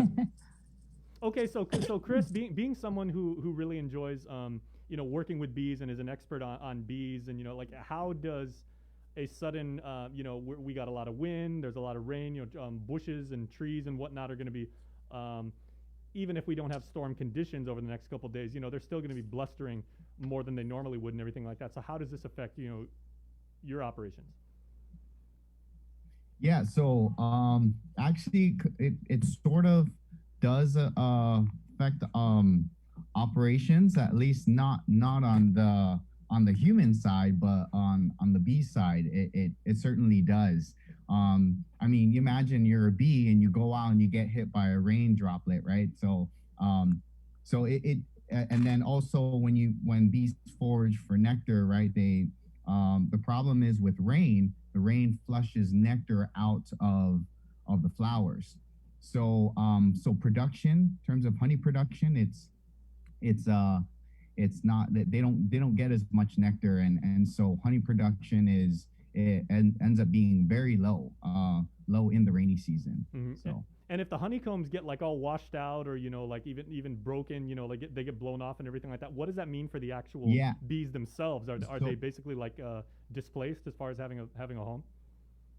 Yeah. So so bees that are in the boxes, bees that are enclosed, they're not as affected. But the open colonies, the colonies that are hanging by the tree, those are severely affected by the weather. But I mean, quite frankly, our bees, for 100 years have outlasted some of the typhoons too. So nice.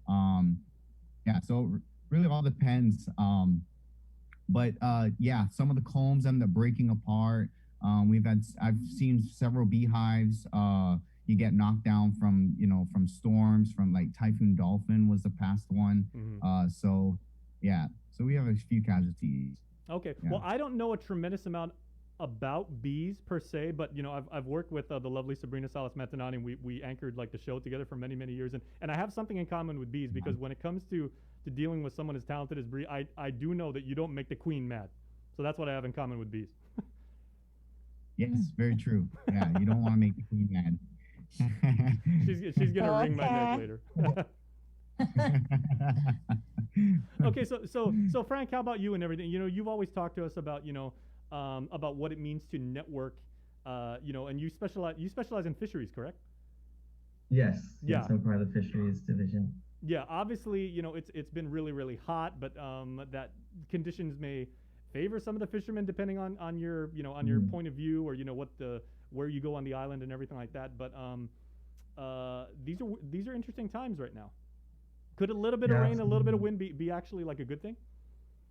Yeah, so for at least for the boats that go out and fish, of course it's not good if the weather's bad, but what's interesting is when we do like our inshore surveys, when we survey the fishermen that just fish along the shore, sometimes we learn some things about them that maybe when it's a little bit more rainy and the sea surface temperature is a little bit better, a little bit cooler, it's better for them to go fish for manahawk. So it's nice to get that indigenous knowledge from our fishermen when we have these changes in weather, and we can learn a lot from them. Okay. Well, we were mentioning like the queen bee earlier and everything. So here she is right now, Christine Farron. Half a day, Chris. Opening. Sorry, I was coordinating a planting with the guard, and the call got carried. Went too long. So sorry. No worries. How are you? We're good. Obviously, you never stopped working despite the conditions. I don't know about that. I love my job. Love it. So, but we've got the guard has a planting scheduled with us, and it'll be for July 1st. And the great thing is it's going to kick off our rainy season, our first planting of the season. And it's a small scale. It's just 20-some plants, but it's something to look forward to. We're excited. Mm-hmm. And two of our youth affairs interns are actually on the site visit today with the crew. So it's exciting. They're already in in the field working. That's a heck of a first day on the job, I must say. We don't mess around in forestry. It's like automatic dive. Well, let me ask you that. Now, I mean, I think it's very apropos that you just joined right now, because we are now experiencing, and Landon Idlet of the NWS was here a couple hours ago, and he was saying, we might have some rain as the tail end of this storm, like kind of the east side, bring some rain and wind here. But Christine, for the last few days, we were actually experiencing very, very dry conditions, and there were some fire watches. Yes. Yeah. So the crew actually, they responded to a fire last week. I think it was Friday. And it's interesting, right? Like you get all of this dry weather. So this rain, I'm looking out the window. I mean, it's great to get some enduring rain, get our ground saturated again, get our vegetation watered. Hopefully this brings with it continued rain and our season starts, mm-hmm. because that dry season has definitely, it was hot. Yeah, so really maybe hot. looking forward, and you can all like unmute your mics and just jump in and kind of riff off each other as you see fit. But what do the next few months bring for each of your respective areas at Department of Ag? And because there are the internship opportunities, and you guys are going to be working with young people and showing them the ropes.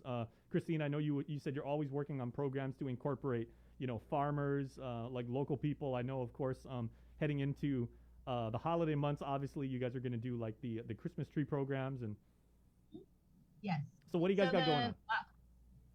We actually have an Earth Day. Remember the event we did at Cross Island Road for Earth Day? It was our first DOAG event. Well, we're having a part 2. That's coming up in October. So that's down the road somewhat, and we'll talk about that more as we get closer. But that's something to look forward to. Again, a cohesive agency activity that everybody seems to really enjoy. Mm-hmm. And it brought the team together, which was really cool. Because Chris is all the way out in Teaden. We never see him. So we have that, the Christmas tree chipping. I'm pretty sure we can count on that. As long as the chipper is up and running, we'll be able to provide that service for at least that window. But jumping in, the more recent stuff is we're getting the requests for tree plantings, and we're going to handle that in small groups for now. But we still have, we have several thousand trees that need to go out, and we're going to hope for volunteers to step forward, and groups call us and let us know that you want to be part of it, and we can schedule those planting events. Right on. Okay, for so our managed sites. Yeah, so how about the rest of you and everything? And I just realized of the 5 people that we have here in the Zoom room from Department of Agriculture, 3 of you are named Chris. So just jump in as you see fit. Sorry, I should have specified the Chris. No worries, no worries. I don't see Chris Rosario on my screen. We got to call like one of you Bobak, and then the other one like Chris 2, and then Christine. Well, I guess I could say a little bit about what's going on here at Department of, at least at our biosecurity division. So I am talking with some people at the USDA, and we're actually looking to to mail out our queen bees for genetic testing, and we're actually going to look at to see if the bees are actually viable for actual like a queen bee export industry. So we're obviously we're really starting to initiate this this potential industry where Guam can actually export queen bees. But of course, this does take quite a bit of a process. But for us to actually start now, it's you know, because the U.S. now has us Guam in its radar for potential viable queens. What I've seen in the past 7 years that I've been doing the research is that our queens are actually much healthier than the queens in the mainland U.S. especially. So like all over the world right now with bees dying, if Guam can really serve as an export, that would be a huge potential for and all of our queens will come out of our 70 beekeepers that we have, you know, that has been brewing for the past 7 years. Mm-hmm. So it's pretty big. I'd say it's a pretty big step for Guam and the bee industry. Our beekeeping industry is still continuing to grow, and I really got to thank Department of Ag for putting me in the forefront so that we could be able to push forward for a potential export. Yeah, does Guam's climate, Chris, is it very conducive for either, you know, bee production or just for, you know, for bees just to thrive as you know, biological creatures? Well, I think part of it is isolation. Isolation was a huge, I think, was a big key for the evolution of our queen bee. And so, you know, and so to speak, you know, in Saipan, you know, I'll be going to Saipan to also look at some of the bee genetics there, because the bees there in Saipan, although have this pest, but then don't have the diseases that are vectored by that pest. So is it merely isolation that's keeping the bees healthy in Saipan? You know, yes, they have the parasite, but then they don't have the virus. And then those are the types of questions that that some of the researchers, some of the bee experts in the mainland U.S. are asking. So it's not just in Guam, but also the Marianas Islands, the region in general. That is fascinating. Yeah. Well, we're gonna make sure to follow up with you with that, because that sounds like something that we would definitely like to see how this progresses and everything. Guys, I got about maybe 2 minutes and everything, so I'd like to ask Frank and then Ursula and then her partner Chris, if you guys can just jump in and just give us a quick update on what you'll be working on. Okay, so for me, I've been working a lot on the CARES Act. So our deadline has passed for the first round of funding. There will be a second round of funding coming up. It's to be announced when we're going to start registration, but we're just waiting for our spend plan to be approved. For me, my project, I'm working on market research right now to conduct a feasibility study, or to contract vendors to conduct a aquaculture feasibility study in Guam for inland or in water. So if any of you out there feel like you are part of that market, you can contact me at 735-0288 and let me know, and you can be, you know, a candidate for a vendor for this project. All right, right on, Frank. Thanks as always. And Miss Ursula and Chris, what have you guys got going on? Well, we're really excited in partnership to announce the premiere in partnership with PBS. We're announcing a new series with PBS University Higher Learning. I'm sure you'll see some familiar faces. It is focused on local farming. So we've got 9 episodes. It starts today. The first episode starts today. It'll premiere on Tuesday, a new episode every Tuesday to rerun on the following Thursday. So you can, at 2:30.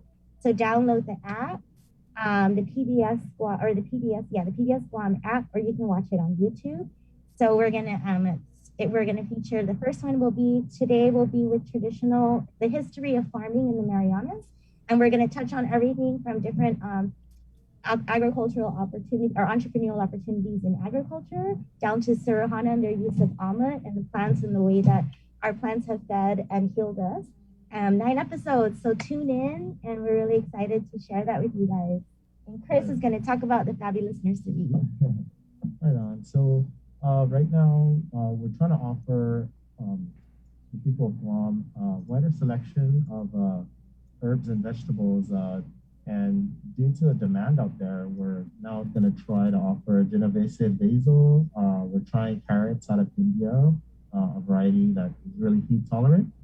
A few sweet peppers for those who find local peppers a little too spicy. And rosemary, Armenian cucumbers, pechay, and Chinese lettuce. So stop on by. Yeah, come visit us. Man, okay, but Thank it's you a for good thing having it's us, raining you today because guys. today's definitely a soup day, and you guys have given us like some things to think about as far as like garnishes for soup and everything. So you guys know better than anybody what how much of a blessing it is to soak up the sun literally for yourself or for your plants and everything like that. But we're gonna enjoy the rain today too. So thanks you guys for having on. We always appreciate the time. Enjoy us, everyone. Thank All right, you. have a wonderful day. Please stay safe, my friends. All right. Come to Lucky. Bye. 9:32 on the link. Pacific Points, Cabo Enterprises, Jack in the Box, and ITNE proud to sponsor the link on this 22nd day of June. It is a Tuesday, and now Sabrina Salas-Mantanani joins us live from Las Vegas for our next segment. Good morning again. Right before we head into the break, we're going to continue with a series highlighting some of the island's businesses who are Guam Safe certified by the Guam Visitors Bureau and have the World Travel and Tourism Council Safe Travel Stamp. So this week we are featuring Docomo Pacific. Guam Safe and WTTC Safe Travel Certified Program Showcase is brought to you in partnership with the Guam Visitors Bureau. Hafide, I'm Samantha again, the Retail Operations Manager here at Docomo Pacific.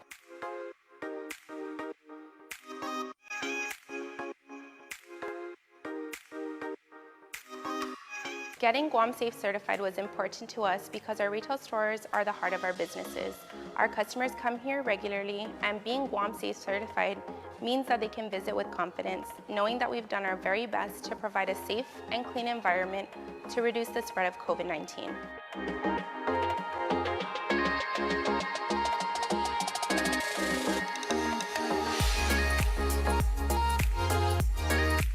Being Guam Safe certified and having the stamp means that people will immediately recognize Docomo Pacific as a local business that has implemented safety and hygiene protocols and practices that they can trust. Seeing the stamp or sticker means that it is safe to come in.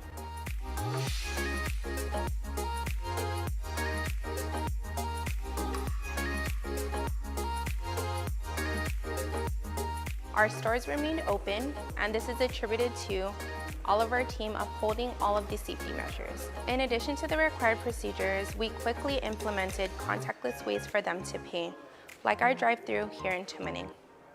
We also joined the Skip Lino app, which allows customers to make appointments, which means no more waiting in line. Most importantly, we've added Aura Air purifiers to all of our retail stores. Everyone who enters our stores can rest assured we are doing everything possible to make their visits safe. Guam Safe and WTTC Safe Travel Certified Program Showcase is brought to you in partnership with the Guam Visitors Bureau. KUAM's multi-platform morning show, The Link, just got a little more delicious with Feed Me Fridays. Chris, Sabrina, Jason, and the rest of the morning crew will take some time each Friday to talk food, taste food, and bring you all the latest and greatest in food from King's Restaurants and Ruby Tuesday Guam, old faves, new hits, and everything on the menu in between. It's Feed Me Fridays on The Link. Uno Go, delivering meals from your favorite restaurants and more, including delivering sodas and adult beverages from the Bottle Shack. Visit uno-go.com or download the app today. Also follow them on Instagram and Facebook. Catch SportsLink on the KUAM News Morning Show, The Link, every Friday to hear about the latest in sports news, game schedules, athlete profiles, and more. SportsLink, brought to you each week by Cure Alkaline Water and Mariana's Irrigation and Landscape, airs every Friday across the multimedia platforms of KUAM. Tune into the broadcast on Breeze 93.9 FM on KUAM TV 11, live streaming through the KUAM News Facebook page, or view highlights on YouTube, KUAM News Facebook, and Instagram. SportsLink is hosted by Dave Delgado through KUAM Sports, and he will make sure that everyone knows what is happening on the fields, in the gyms, and everywhere in between. After a year with so many games and events delayed or unplayed, the world is ready for anything and everything in the world of sports. KUAM Communications is ready with more games, more championships, and more specials that are guaranteed to bring out the fan in you. Don't miss a minute of gameplay from NBC on KUAM TV 8 or from CBS on KUAM TV 11. Every month, we'll bring you the action and excitement. Brought to you locally by Michelob Ultra, Superior Light Beer, Marianas Irrigation and Landscape, and Docomo Pacific. Just more great reasons to tune in and turn on so you'll fall in love with TV again with the best from KUAM Communications.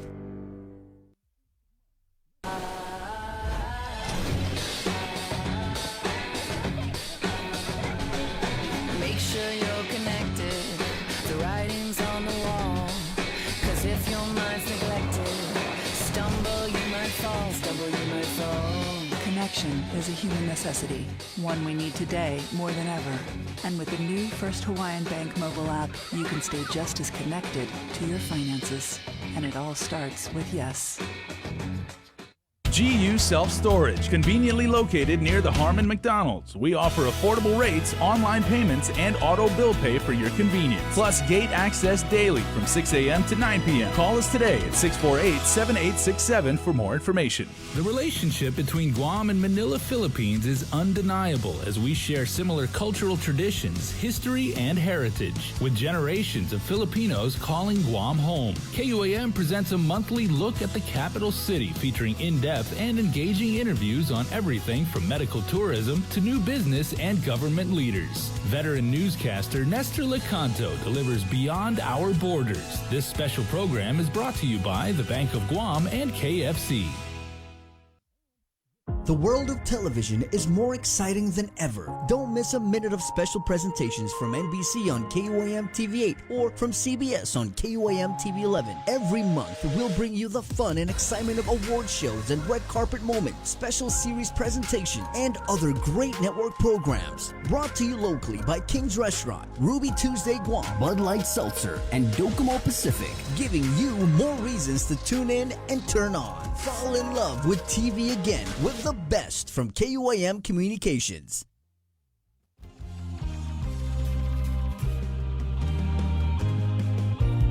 Come in and the dance, you will nice up the place. Come in and the dance, yeah, you feel it in space. Drum and the bass, I go move your waist. Drum and the bass, I go move your waist. Who now feel this your rhythm, feel this your flow. Oh, what a feeling so natural. Who now feel this your rhythm, feel this your flow. Hey, it's Tuesday. Oh, what a feeling You know so what that means? natural. It's not Monday anymore. It also means that we are doing a little thing we like to do, Bree, on Tuesdays. Mm-hmm. We talk shop. Okay. Talking Shop Tuesday, of course, by your friends at Pacific Grocers. So I feel so bummed I didn't get a chance to participate in this week's challenge because I'm off island, Right. and it would kind of be awkward if I was packing a sack of rice through in my luggage. So subbing for me, of course, is Ken St. Nicholas. So I'm excited to see what he made this week. And of course, the product that we're featuring is the Sakura rice. It's the Oh, short man, Bree, green you said it rice. wrong. By Sorry. people you trust. Oh, how do you say? Sakura! Oh, gosh. Sorry. Ken is actually making a traditional onigiri. I thought he was making omu rice. No, the file name says onigiri. Oh, okay. Yeah. Well. All right. Well, he's sitting in. Man, Bree, you got the pro to sit in for you. Hey, go hard, go home. You got it. It's Talk Shop Tuesday. Bringing in the big guns. I know. He's at Ken Sanity. If you want to throw him a follow on the social media, no funny business he's taking.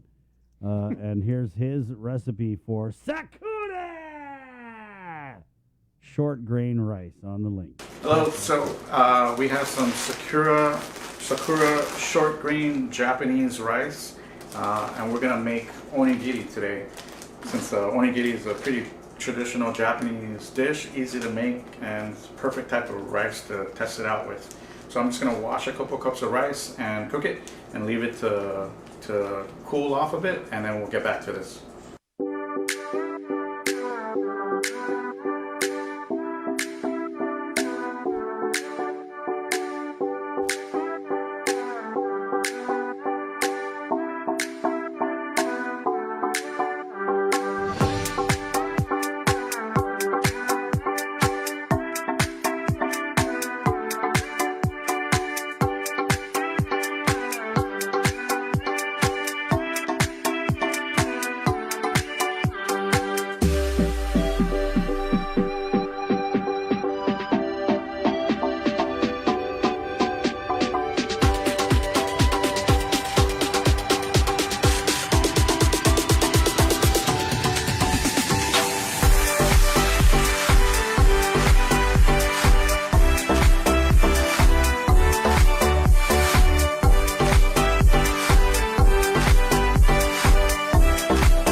Wow. Dude, you gotta follow that. Wow. Nice. So onigiri are traditional rice balls. Yeah. I just call it the triangle masubi. That was great. Wow, Bree. Onigiri. All right. That looks, every time I try and make, I've never tried to make that, but when I try and make masubi, it's hard. But this, Sakura! Short grain rice, it really is very, it's what we call tick. Looks so good. It's tick, Bree. Tick. It's short and it's thick and it holds up, guys. Okay, so Ken came to play. Obviously, how are you supposed to follow that up? What did you bring? Well, you know, when the competition goes fancy, I keep it simple. Champaladu.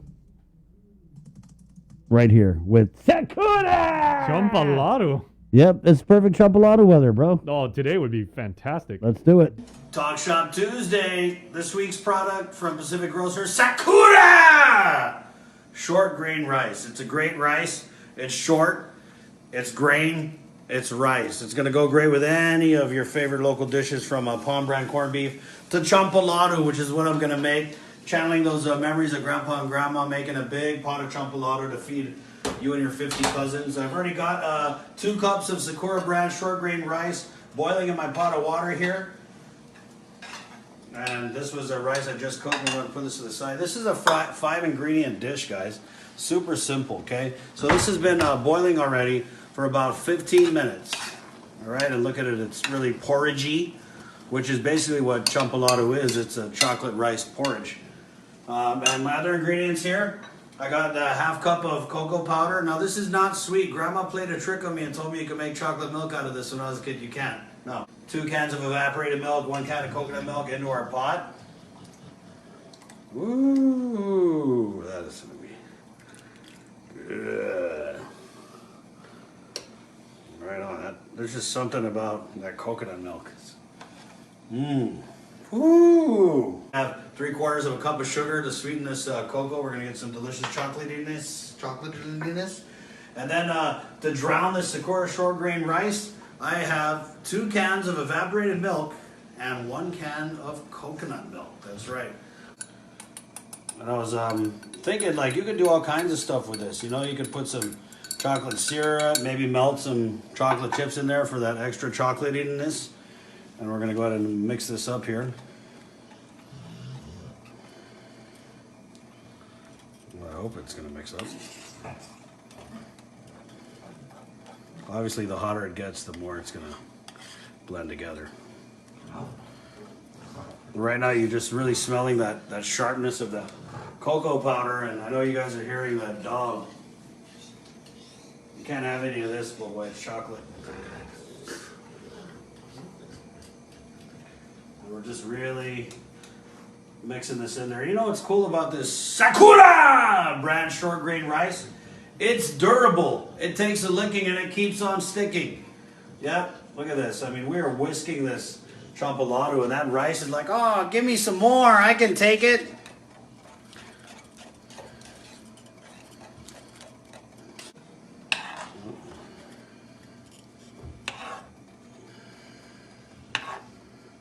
That chocolatey goodness. Ooh. And yeah, like I said, I remember my grandma would make a big pot of this for me and my 60 cousins that she was helping raise up. Sakura brand short grain rice.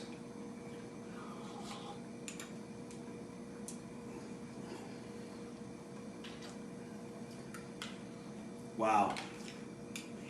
I feel like my grandma's looking down at me right now and saying, boy, I can make that way better. It's Sakura brand short grain rice, champolado. Get a little shot of that. Look at that. Wow.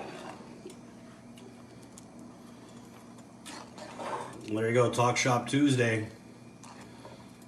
Look at that chocolate waterfall. Ow! Sakura! Short grain rice.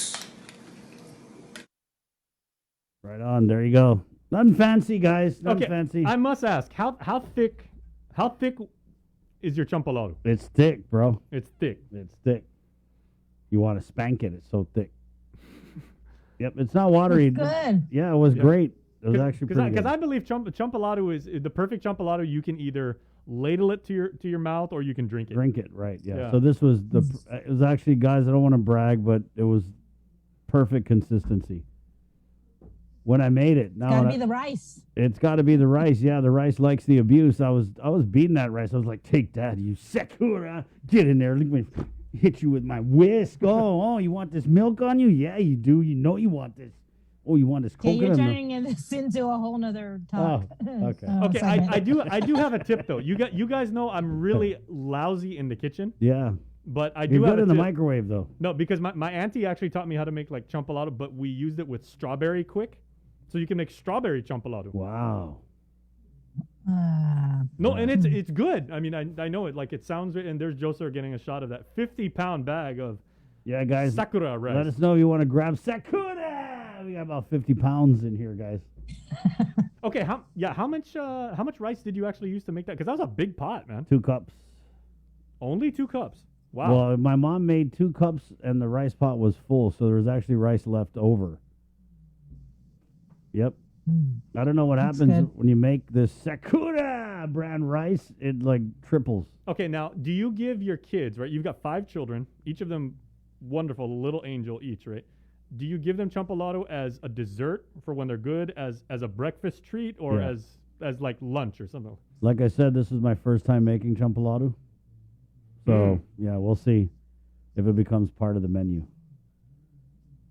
Well, after your Father's Day smorgasbord and everything like that, you may Yeah, a little champolado is probably welcome. It really takes me back though, because my grandma used to make, and I'm sure a lot of people's grandma used to make That's the big, definitely comfort food. the big pot of it, right? Yeah. And it's it's a dish that they have in a lot of different cultures. Philippines, what's it called in the PI, sir?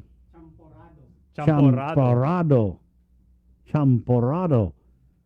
In Mexico, I think it's called champolado. Holmes.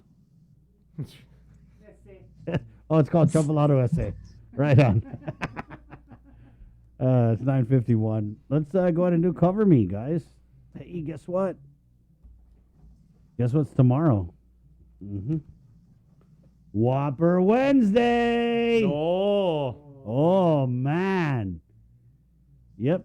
Go check them out. Burger King, Whopper Wednesday. Celebrate the class of 2021. When you line up, you get a Whopper and tell them, I love the Whopper. I've got an idea. Yeah, all right. I want to actually do Whopper Wednesday, and I want to do that pay it forward thing or pay it backward, whatever they call it. Yeah. I'm gonna drive up there. I'm gonna say I love the Whopper, and then give my extra Whopper to the person behind me. Right on. That's great. I want to get in line behind you. Let me know when you're going. It's also brought to you by Docomo Pacific. Oh, darn. So it's Cover Me again right here on the link. Good morning.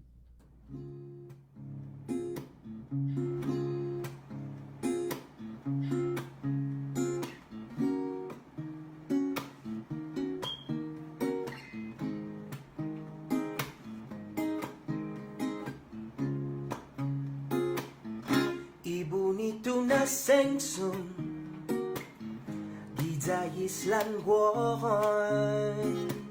Ay nabagufaoni Kikantong itasi Freskun iairi Tumetse flagi agun mizu Ini nagofta na tau-tau Kwinigi tanota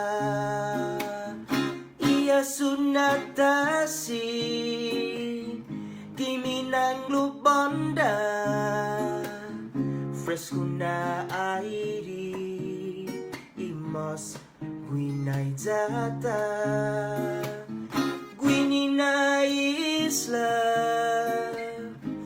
Kita noku Ngwoku para hogu Todo y tempo An utan gida alifan Ano kisa kung todo'y lutan Kisa bonan alifan An utan gida alifan Ano kisa kung todo'y lutan Kisa bonan alifan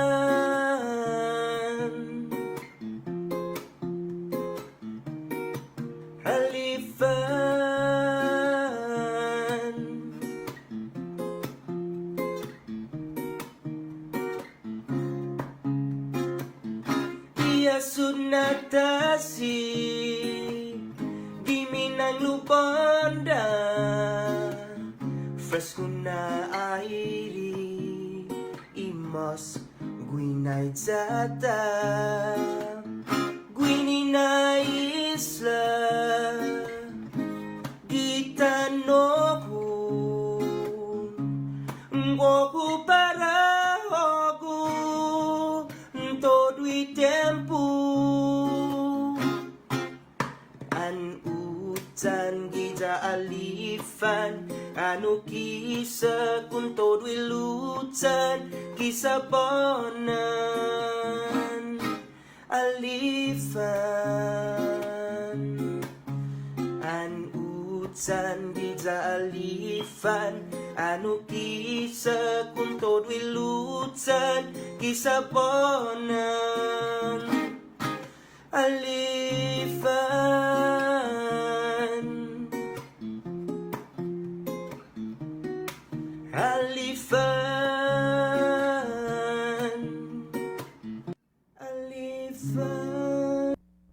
Learn more about our region. Our World War II survivors have endured more sacrifice, suffering, fear, hope, and perseverance than we can ever imagine. Their stories have been passed down from generation to generation and have become a central part of the legacies and histories of our families. As we commemorate our 77th annual liberation, we invite you to share these stories and special memories as we present My Liberation Hero.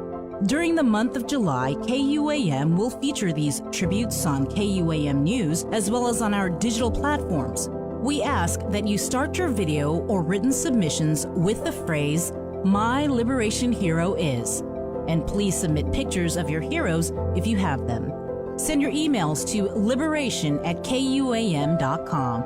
And let's give everyone a chance to reflect and remember these special times and people in our history. Happy 77th Liberation Day, Guam. Brought to you by Coast 360 Federal Credit Union, Ordot Dental Clinic, and Vince Jewelers. Join us each week for Talking Shop Tuesdays on The Link. Tune in every Tuesday morning and see Chris, Sabrina, and the rest of the crew take on challenges using different products in their own unique ways. Whether it's using familiar items or new products hitting the shelves, it is bound to be competitive and super entertaining. It's Talking Shop Tuesdays on The Link, brought to you by your friends at Pacific Grocers. Brands you trust by people you trust. Do you feel like you're missing out on something? Make life more rewarding with Pacific Points. Earn Earn and redeem points for bill rebates and free load at IT&E. Discounts on fuel at Shell. Vouchers at Foodies. And United Mileage Plus miles. You can even pay with Pacific Points at IT&E, Shell, and Foodies. Pacific Points. Do more, get more. Family platter of fried chicken? Check. Tray of red rice? Check. Birthday cake? Check. 1 case of water? Check. 12-pack of beer? Check. 2 cases of Pepsi? Check. When you have a long checklist but are short on time, we got you. Get it delivered by us. Order on the app or website at uno-go.com. Guam on demand. Shoot, I forgot the paper product. Oh wait, Uno Go has that too. June makes the best malasadas in Hawaii. A fact not lost on Daryl, whose brother Byron is cooking the onaga he caught at his secret fishing spot with his girlfriend Malia, who used to work for the Shave Ice Guy, whose second cousin Vince drives the school bus ridden by Calais, whose auntie makes the best malasadas in Hawaii. Everything here is connected, and with the new First Hawaiian Bank mobile app, you can stay just as connected to your finances, and it all starts with yes. GU Self-Storage, conveniently located near the Harmon McDonald's. We offer affordable rates, online payments, and auto bill pay for your convenience. Plus gate access daily from 6 a.m. to 9 p.m. Call us today at 648-7867 for more information. And Sabrina at 637-0094 on Breeze 93.9 FM. This is another Zone production. Take me away, you say right now, baby. You wanna feel it ring, ring, ring. So we'll fly so high we can't come down, baby. You wanna feel it ring, ring. Said I walked through the door. All right. Hey, the link brought to you by Pacific Points, IT&E, Cabo Enterprises, and Jack in the Box. Sabrina Salas-Matanani. Good morning. Hi. Before we let you go, just really quickly an update on the tropical storm warning. It's still in effect for Guam. However, tropical depression 06W, excuse me, already made its closest point of approach to Guam. This morning, the National Weather Service, as well as the Joint Information Center, Guam Homeland Security, Civil Defense, just advises people that although the closest point of approach is past, we're still experiencing heavy showers and gusty winds this morning. Winds are expected to decrease slowly during the afternoon as Tropical Depression 06W moves off to the northwest and should be 15 to 20 mile per hour winds that we will be experiencing tonight. Summer school, it's still open. Harry S. Truman and Southern High School were canceled because of power outages. GPA, they were on a show this morning. They are responding to reports of outages in Chalampago, Totu Kenyatta area, as well as Santa Rita. As for roads, all of them, all the major routes are passable, so there shouldn't be any problems with you getting to wherever you need to go. If you are having problems with power, you should call 475-1472, 475-1472, 3 or 4. Also, vaccination clinics, COVID testing sites, all canceled for today. All right. Thank you very much, Sabrina Salas-Matanani. Good job today, Jason. All right. Bree, thank you. Joe, sir, great job. KUAM TV. My name's Chris for the Link Fam. Está. Adios.